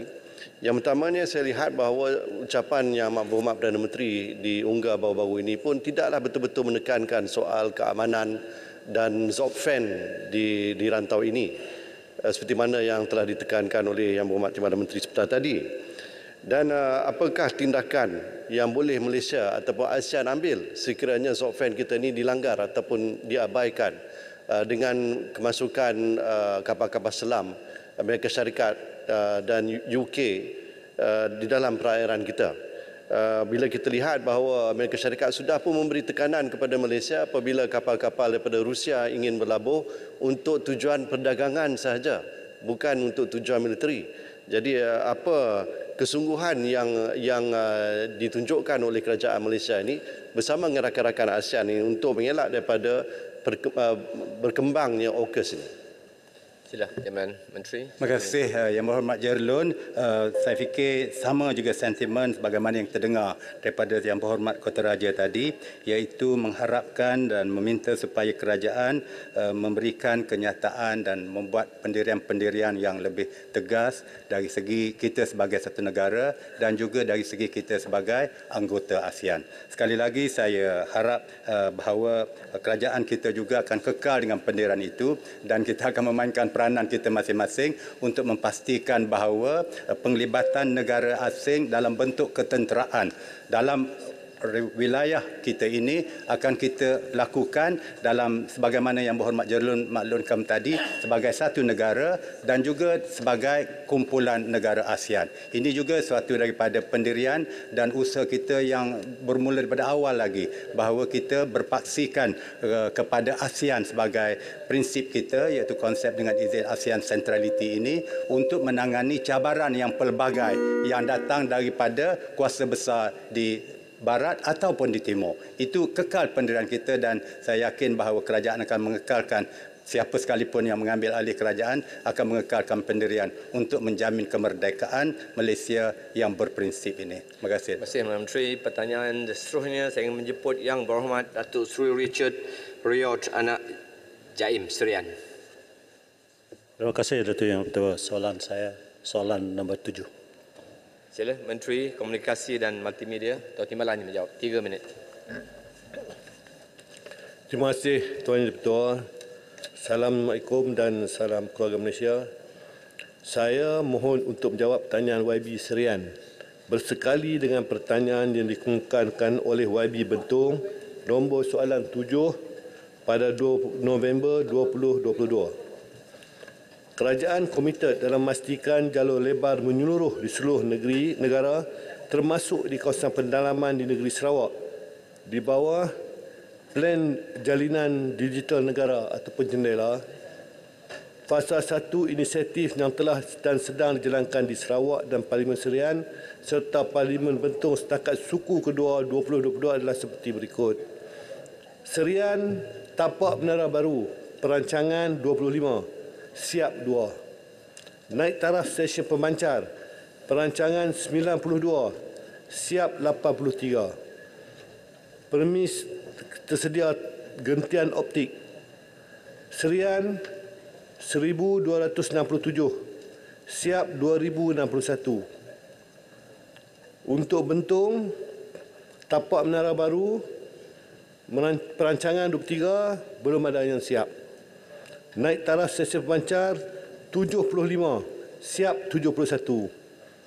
Permis tersedia gentian optik Perancangan 1201 Siap 1052. Kerajaan telah mempercepat penyediaan peringatan jalur lebar melalui teknologi satelit daripada Jendela fasa 2 ke fasa 1 dengan keseluruhan 523 lokasi telah siap dipasang di seluruh pendalaman negeri Sarawak yang memberi manfaat kepada penduduk kawasan pendalaman. Untuk makluman ahli yang berhormat juga, peratusan liputan 4G di kawasan berpenduduk di negeri Sarawak telah meningkat kepada 82.84% pada suku kedua 2022 berbanding 73.67% sebelum pelaksanaan Jendela. Manakala di Parlimen Serian dan Parlimen Bentong adalah seperti berikut. Serian sebelum Jendela 54.27%. Setelah siap Jendela 80.17%. Betong 70.6%. Setelah siap 79.74%. Penambahan liputan di seluruh negara termasuk kawasan luar bandar di pendalaman akan diteruskan melalui Plan Jendela Fasal 2 2023 hingga 2025. Semua inisiatif ini melibatkan peruntukan kerajaan melalui program pemberian perkhidmatan sejagat ataupun USB Fund dan pelaburan menurut komersial oleh syarikat pemberi perkhidmatan melebihi 4 bilion di negeri Sarawak. Daripada jumlah tersebut, sebanyak 2.12 bilion telah siap dilaksana manakala baki 1.9 bilion lagi dalam peringkat pelaksanaan. Selain pembelaan menara-menara telekomunikasi melalui pelaksanaan projek Plan Jendela dan Satelit, pihak kerajaan turut melaksanakan penyediaan infrastruktur jalur lebar menggunakan point of presence. Secara khususnya, projek POP fasa 1 akan melibatkan 630 lokasi dan fasa 2 pula melibatkan 3,693 lokasi berhampiran sekolah di kawasan luar bandar di seluruh negara. Manakala jumlah POP secara khusus di Sarawak adalah sebanyak 741 dan daripada jumlah tersebut pula 5 kawasan berhampiran sekolah di luar bandar di Parlimen Serian dan satu kawasan di Parlimen Bentong akan terlibat dengan pelaksanaan POP fasa 1. Manakala bagi fasa 2 pula 31 Parlimen Serian dan 20 Parlimen Bentong. Terima kasih. Soalan tambahan pertama sila, Surian. Timbalan Speaker, Timbalan Menteri. Jawapan cantik, jawapan elok. Tetapi on the ground payah. Betul-betul payah. Jadi jawapan itu saya tak terima. Kawasan saya sendiri, Serian. Kawasan saya, kawasan Serian. Hanya 60 km dari Kuching. Dari ibu kota negeri Sarawak, hanya 60 km. Saya punya kampung sendiri, di mana di tempat di mana saya tinggal. Liputan pun tiada. Hanya Selcom saja. Jadi kita sememangnya faham. Di negeri Sarawak sebenarnya kerajaan negeri Sarawak telah membina ratusan menara telco. Tetapi masalahnya saya nampak menara-menara ini tidak dilengkapkan dengan alat pemancar. Jadi selagi alat pemancar tidak dibekalkan, selagi itulah masalah tiada liputan di pedalaman Sarawak tidak akan terjawab. Jadi tolong betulkan jawapan. Maaf bunyi marah. Sebab orang kampung marah. Terima kasih Serian. Sila, Kepala Menteri. Terima kasih Yang Berhormat Serian.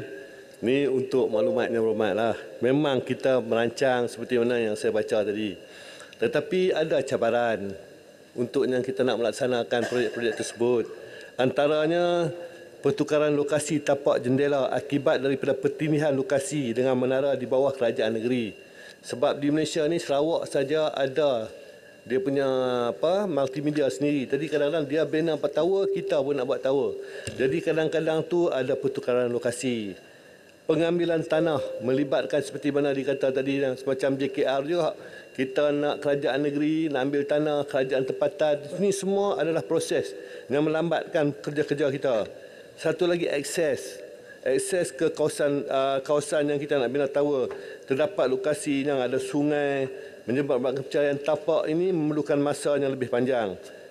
Lokasi menara tanah oleh korporat dengan cadangan peletakan tapak kawasan milik badan korporat seperti ladang sawit melalui proses rundingan yang lama. Bekalan kuasa seperti bekalan elektrik dan sebagainya. Jadi untuk makluman Yang Berhormat, kita mintalah Yang Berhormat kalau boleh untuk kawasan Yang Berhormat mana yang perancangan yang belum ada lagi berjumpa dengan negeri. MC negeri kita ada, negeri kita ada MC. Yang Berhormat boleh jumpa dan kita lapor balik kepada kita. Terima kasih banyak. Okey, Kepong. Speaker Kepong. Kepong sudah diri 1 jam. Tan Sri Speaker, Tan Sri Speaker. Habis. Sila Yang Berhormat. Kepong. Soalan tambahan, Soalan tambahan Serian dah habis. Kepong, silakan Kepong. Kepong. Terima kasih Tuan Speaker. Terima kasih Tuan Speaker. Minggu lalu Timbalan Menteri sendiri telah kata di Malaysia liputan 5G berada di 8 kawasan seperti Kuala Lumpur, Putrajaya, Selangor dan sebagainya. Soalan saya, mengapa handphone saya ini yang ada fungsi 5G tidak tunjuk ada perkhidmatan 5G di Kuala Lumpur, khususnya di kawasan Kepong? Adakah Timbalan Menteri bohong? Terima kasih. Soalan tentang Sarawak. Silakan. Boleh saya. Yang Berhormat Timbalan Menteri. Kita bagi tahu bukan bohong. Kita bagi tahu bahawa 8 negeri ini terlibat dengan 5G dahulu. Jadi di antaranya kita tengah bincang dengan Bandaraya untuk kawasan-kawasan tertentu yang kita dapat letak pemancar. Mungkin di Kepong belum lagi. Jadi kita akan sampai ke Kepong sebab dia termasuk di kawasan Kuala Lumpur. Jadi tunggulah. Tunggu. Dan kita pun akan bagi tahu sebab masalahnya gelombang ni dia tak nak telinga. Kita tahu okey pergi Kepong, kawasan Yang Berhormat, dia tak pergi kan. Jadi sabar sekejap. Sementara kita dapatkan kebenaran daripada Bandaraya dan juga pemancar-pancar untuk kita letak 5G. Terima kasih. Parlimen pun tak ada 5G. Yang Berhormat Muar, silakan.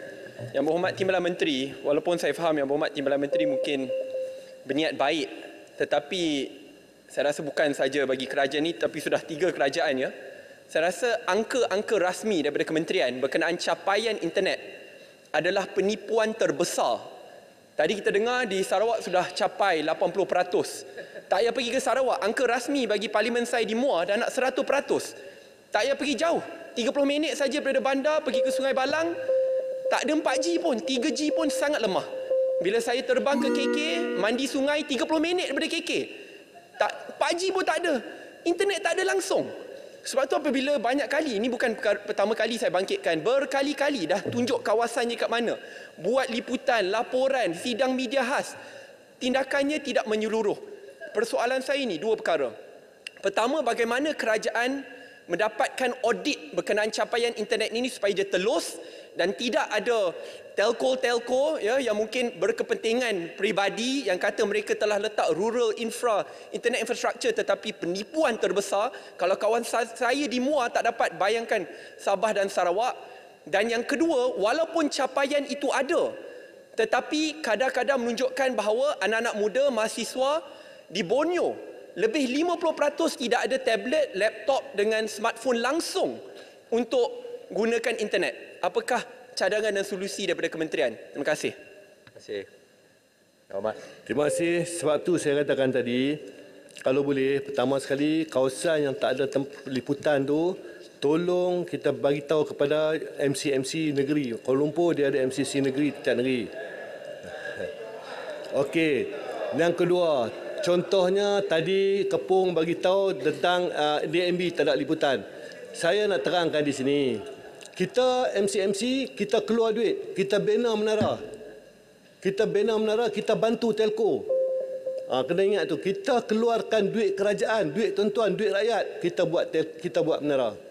Tapi pemancar yang nak letak kat situ telco. Ini yang kita hadapi masalah. Di mana saya bagi tahu, terima kasih Rakan Yang Berhormat semua, bahawa kadang-kadang telco tak letak kat situ pemancar.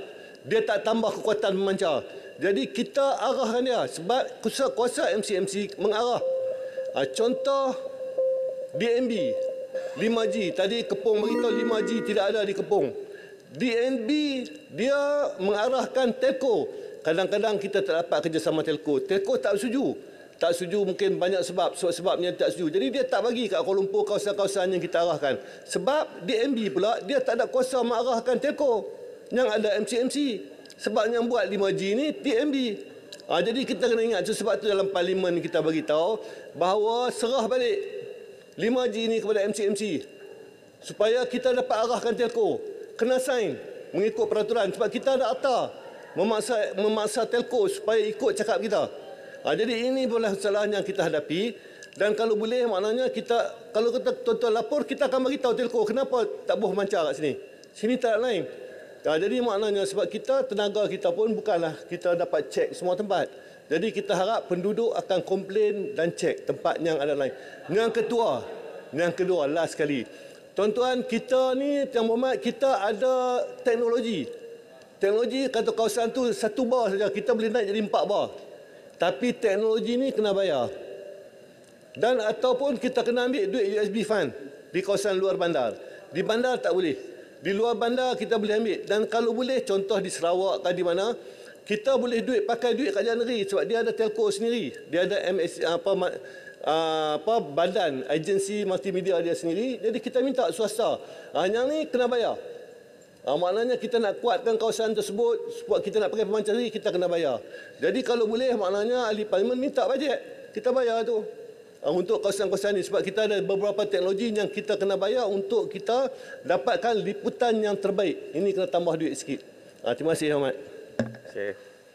Seterusnya Yang Berhormat Datuk Seri Panglima Haji Muhammad Syafiee Haji Abdal. Terima kasih, Datuk Tan Sri Speaker. Soalan nombor 8. Terima kasih. Silakan Yang Berhormat Timbalan Menteri. Terima kasih Tan Sri Yang di-Pertua.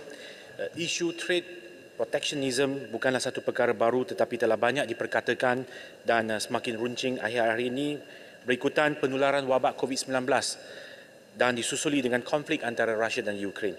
Untuk memastikan bekalan makanan yang mencukupi dan pemulihan ekonomi dapat berjalan lancar, di samping untuk menangani ketegangan perdagangan antara negara, inisiatif-inisiatif berikut telah diambil untuk mengurangkan impak trade protectionism.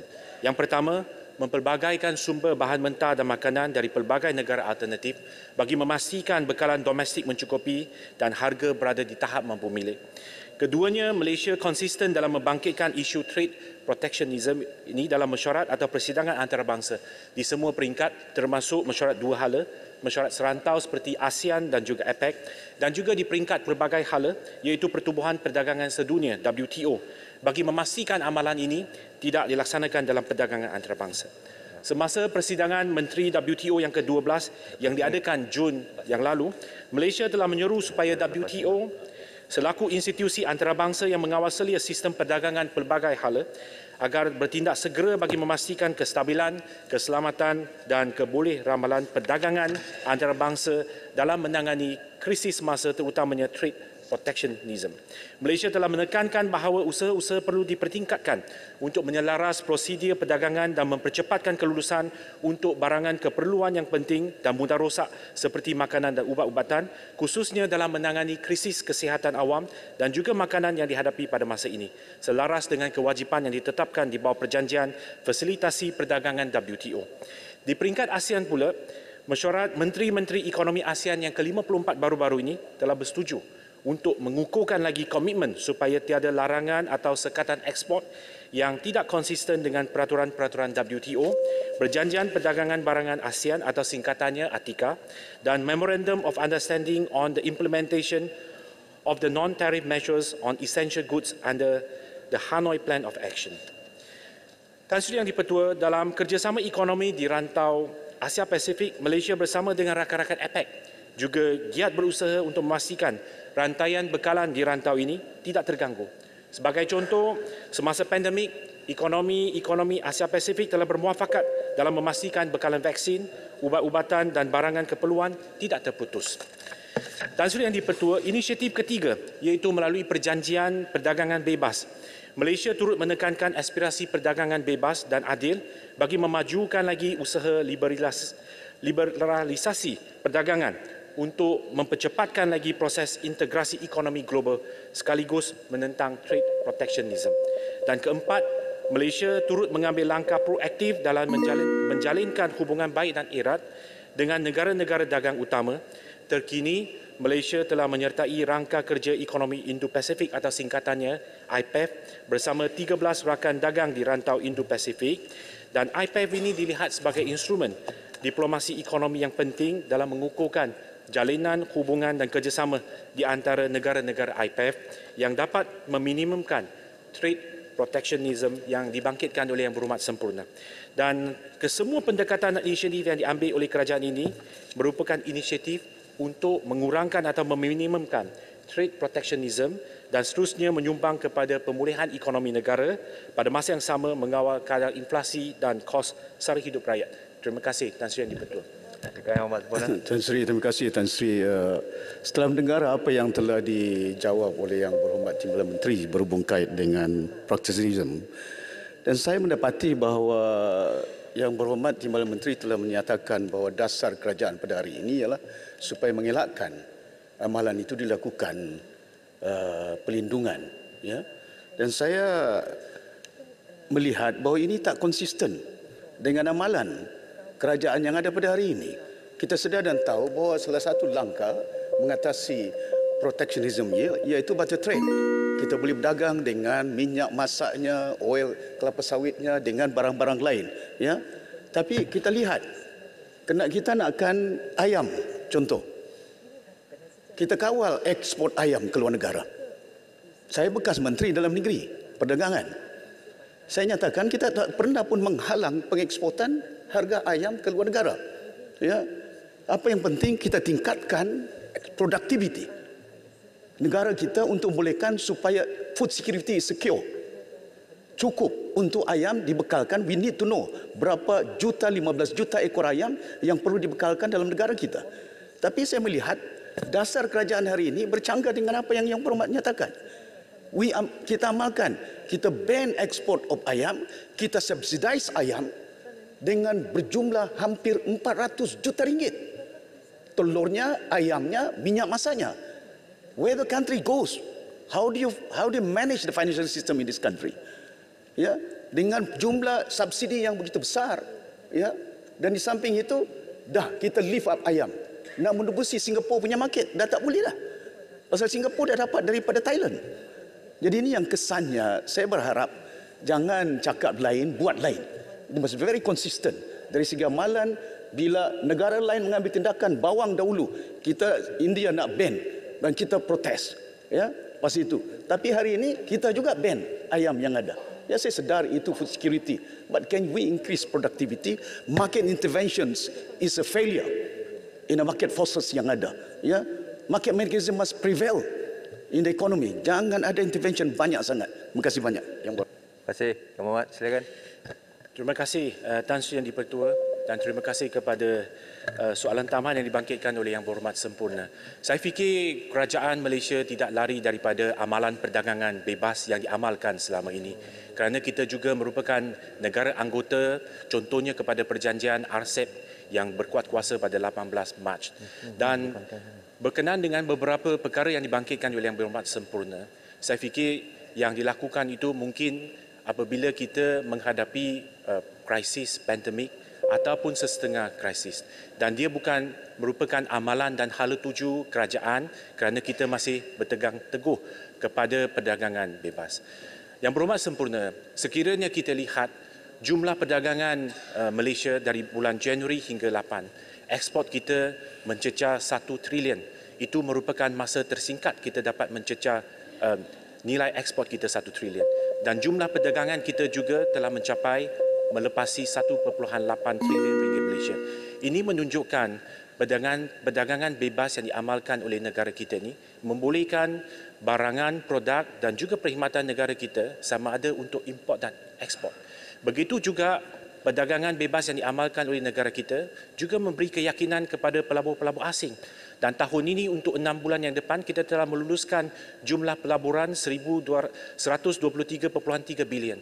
Sekiranya kita tidak mengamalkan perdagangan bebas, saya yakin dan percaya perdagangan negara kita tidak akan berkembang kepada tahap yang ada pada hari ini dan pelabur-pelabur asing juga tidak akan masuk ke negara kita. Jadi saya fikir berkenaan dengan sesetengah pendekatan yang telah diambil untuk pengawalan inflasi ini, Yang Berhormat boleh rujuk kepada Kementerian KP dan HEP mahupun Kementerian Pertanian berkenaan dengan pendekatan yang dijalankan dan juga objektif yang nak dicapai. Terima kasih Tan Sri Yang di-Pertua. Soalan terakhir untuk hari ini, silakan Yang Berhormat Kuala Nerus. Ya, terima kasih Tan Sri Yang Berhormat Tan Sri Speaker, terima kasih Timbalan Menteri. Isu trade protectionism ini tak dapat kita pisahkan dengan isu technical barriers, khususnya dalam kita bincang isu food security bagi negara kita. Jadi sejauh mana kerajaan memberi kemudahan untuk supaya segala isu berkaitan dengan food security kita tetap dapat dilaksanakan dengan baik dan akhirnya beri kesan kepada kos harga hidup rakyat tadi. Terima kasih. Terima kasih. Hormat. Tan Sri Speaker, berkenaan dengan food security, saya fikir banyak program telah diadakan oleh Kementerian Pertanian, Kementerian MAFI. Dan pelbagai program dan juga yang dah dilaksanakan ini adalah untuk menjamin food security. Saya fikir boleh rujuk kepada usaha yang dilakukan oleh Kementerian Pertanian. Dan bagi di peringkat MITI, kita sentiasa menggalakkan industri dan juga syarikat-syarikat tempatan untuk mempelbagaikan sumber ekspor dan import agar kepelbagaian ini dapat menjamin kita kata kelestarian, kemampanan dan juga supply chain bekalan makanan ataupun bekalan bahan mentah ataupun sumber yang berterusan. Tetapi kalau spesifik berkenaan dengan food security ini, saya fikir dia perlu ditujukan kepada Kementerian Pertanian memandangkan banyak usaha yang telah dilakukan untuk menuju ke hala tuju tersebut. Terima kasih. Terima kasih Yang Berhormat semua. Sekarang tamatlah sesi untuk waktu pertanyaan-pertanyaan bagi jawab lisan pada hari ini. Terima kasih semua. Rang undang-undang untuk bacaan kali pertama. Yang Berhormat Menteri Pengangkutan. Silakan Yang Berhormat. Tuan Yang di-Pertua, saya memohon memukakan rang undang-undang pengangkutan jalan pindahan 2022. Rang undang-undang bernama Satu Akta untuk meminda Akta Pengangkutan 1987. Bacaan kali kedua bila? Tuan Yang Di-Pertua, bacaan kedua dan ketiga pada mesyuarat kali ini. Baiklah, terima kasih. Yang berhormat Menteri Pengangkutan. Silakan. Ya, tiga. Tuan Yang Di-Pertua, saya memohon mengemukakan rang undang-undang pengangkutan awam darat pindahan 2022. Rang undang-undang bernama Satu Akta untuk memindah Akta Pengangkutan Awam Darat 2010. Bilakah bacaan kali kedua? Tuan Yang Di-Pertua, bacaan kedua dan ketiga pada mesyuarat kali ini. Baiklah, terima kasih. Yang berhormat Menteri Pengangkutan. Silakan. Tuan Yang Di-Pertua, saya memohon memukakan rang undang-undang Lembaga Pelesenan Kenderaan Perdagangan Pindaan 2022. Rang undang-undang bernama Satu Akta untuk memindah Akta Lembaga Pelesenan Kenderaan Perdagangan 1987. Bacaan kali kedua bila, Yang Hormat? Tuan Yang Di-Pertua, di bacaan kali kedua dan ketiga pada mesyuarat kali ini. Baiklah, terima kasih. Yang berhormat Menteri Alam Sekitar dan Air. Silakan Yang Hormat. Terima kasih Yang Di-Pertua, saya mohon mengemukakan rang undang-undang kualiti alam sekeliling pindaan 2022 pada persidangan kali ini. Rang undang-undang bernama Satu Akta untuk memindah Akta Kualiti Alam Sekeliling 1974. Bacaan kali kedua bila, Yang Hormat? InsyaAllah pada persidangan kali ini. Baiklah, terima kasih. Aturan urusan mesyuarat dan usul-usul.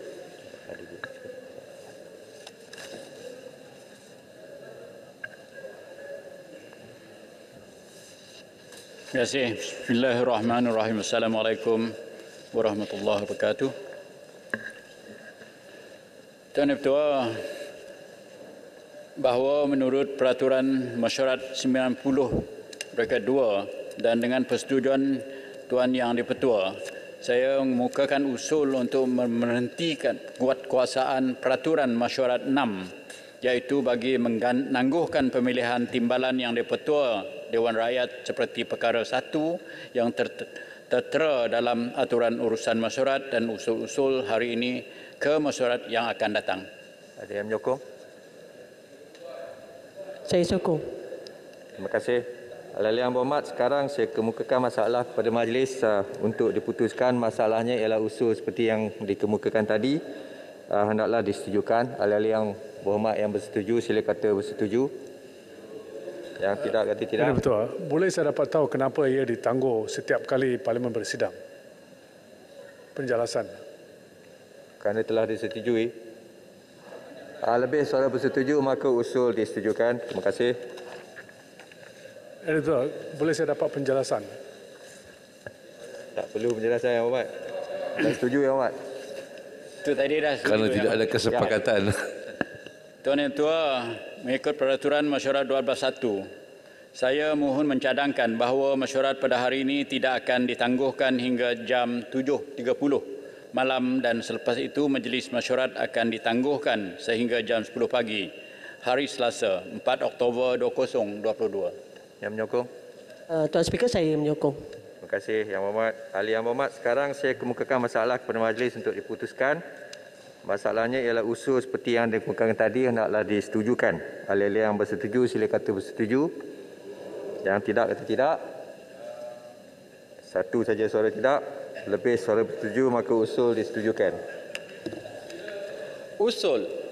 Yang berhormat Menteri Kesihatan akan mencadangkan usul melanjutkan tempoh pembentangkan penyata jawatankuasa pilihan khas menimbang rang Undang-Undang Kawalan Produk Tembakau dan Merokok 2022. Silakan Yang Hormat.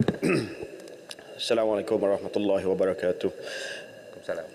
Bahawa majlis ini mengambil ketetapan bahawa jawatankuasa pilihan khas menimbang rang undang-undang melalui ketetapan yang dibuat oleh majlis pada hari Selasa 2 Ogos 2022 hendaklah meneliti rang undang-undang kawalan produk tembakau dan merokok 2022 dengan membentangkan suatu penyata yang mengandungi cadangan penambahbaikan kepada rang undang-undang tersebut pada Dewan ini tidak melebihi tarikh hari pertama Persidangan Mesyuarat Ketiga Penggal Kelima Parlimen ke-14 bahawa Jawatankuasa Pilihan Khas menimbang rang undang-undang memerlukan lebih masa bagi membolehkan Jawatankuasa ini meneliti isu-isu yang menjadi perhatian awam dengan lebih menyeluruh dan mendalam sebelum menyedia dan membentangkan penyatanya kepada Dewan ini, dan bahawa Majlis membuat ketetapan melanjutkan tarikh.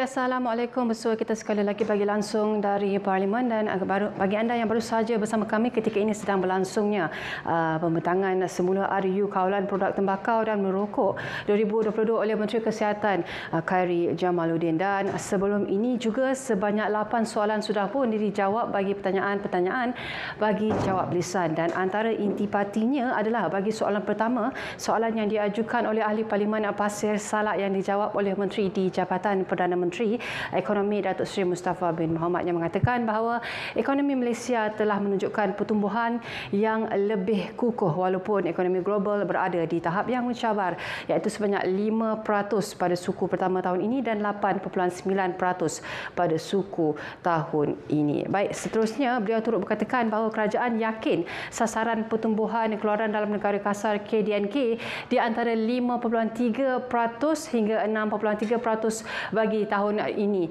akan dicapai, dan beliau turut berkata bahawa Bank Dunia telah menaikkan unjuran pertumbuhan KDNK Malaysia kepada 6.4% bagi tahun 2022 berbanding 5.5% yang dianggarkan sebelum ini. Dan jelas beliau, walaupun persekitaran ekonomi global amat mencabar, ekonomi Malaysia telah menunjukkan pertumbuhan yang lebih kukuh, iaitu sebanyak 5.0% pada suku pertama dan juga 8.9% pada suku kedua pada tahun 2022, dan ini antara lain disokong oleh pelbagai strategi inisiatif di bawah rancangan Malaysia ke-12 2021-2025 ataupun RMK ke-12 bajet 2022, pakej rancangan ekonomi dan pembukaan semula sempadan negara. Beliau turut mengulas mengenai tabung kewangan antarabangsa IMF dan Bank Dunia yang meramalkan pertumbuhan ekonomi dunia yang lebih rendah pada tahun depan. Datuk Seri Mustafa turut berkata Malaysia sebagai sebuah ekonomi kecil dan terbuka tidak terkecuali daripada terkena tempias daripada cabaran itu. Jelasnya langkah-langkah untuk menangani cabaran-cabaran itu akan diperincikan dalam belanjawan 2023. Baik, soalan kedua yang ditanyakan ataupun ini adalah soalan tambahan daripada Ahli Parlimen Port Dickson, turut dijawab oleh Menteri di Jabatan Perdana Menteri Ekonomi Datuk Seri Mustafa Mohamed, yang mengatakan bahawa jumlah penduduk miskin dan miskin tegar seluruh negara menurun kepada 130,000 setakat 3 Oktober berbanding lebih 262,000 pada tahun lalu, dan ini susulan pembukaan semula sektor ekonomi pasca pandemik. Selain penurunan kadar pengangguran, dan tambahnya kerajaan akan menyemak semula kategori kumpulan pendapatan bagi kajian separuh penggal rancangan Malaysia ke-12 pada awal tahun depan.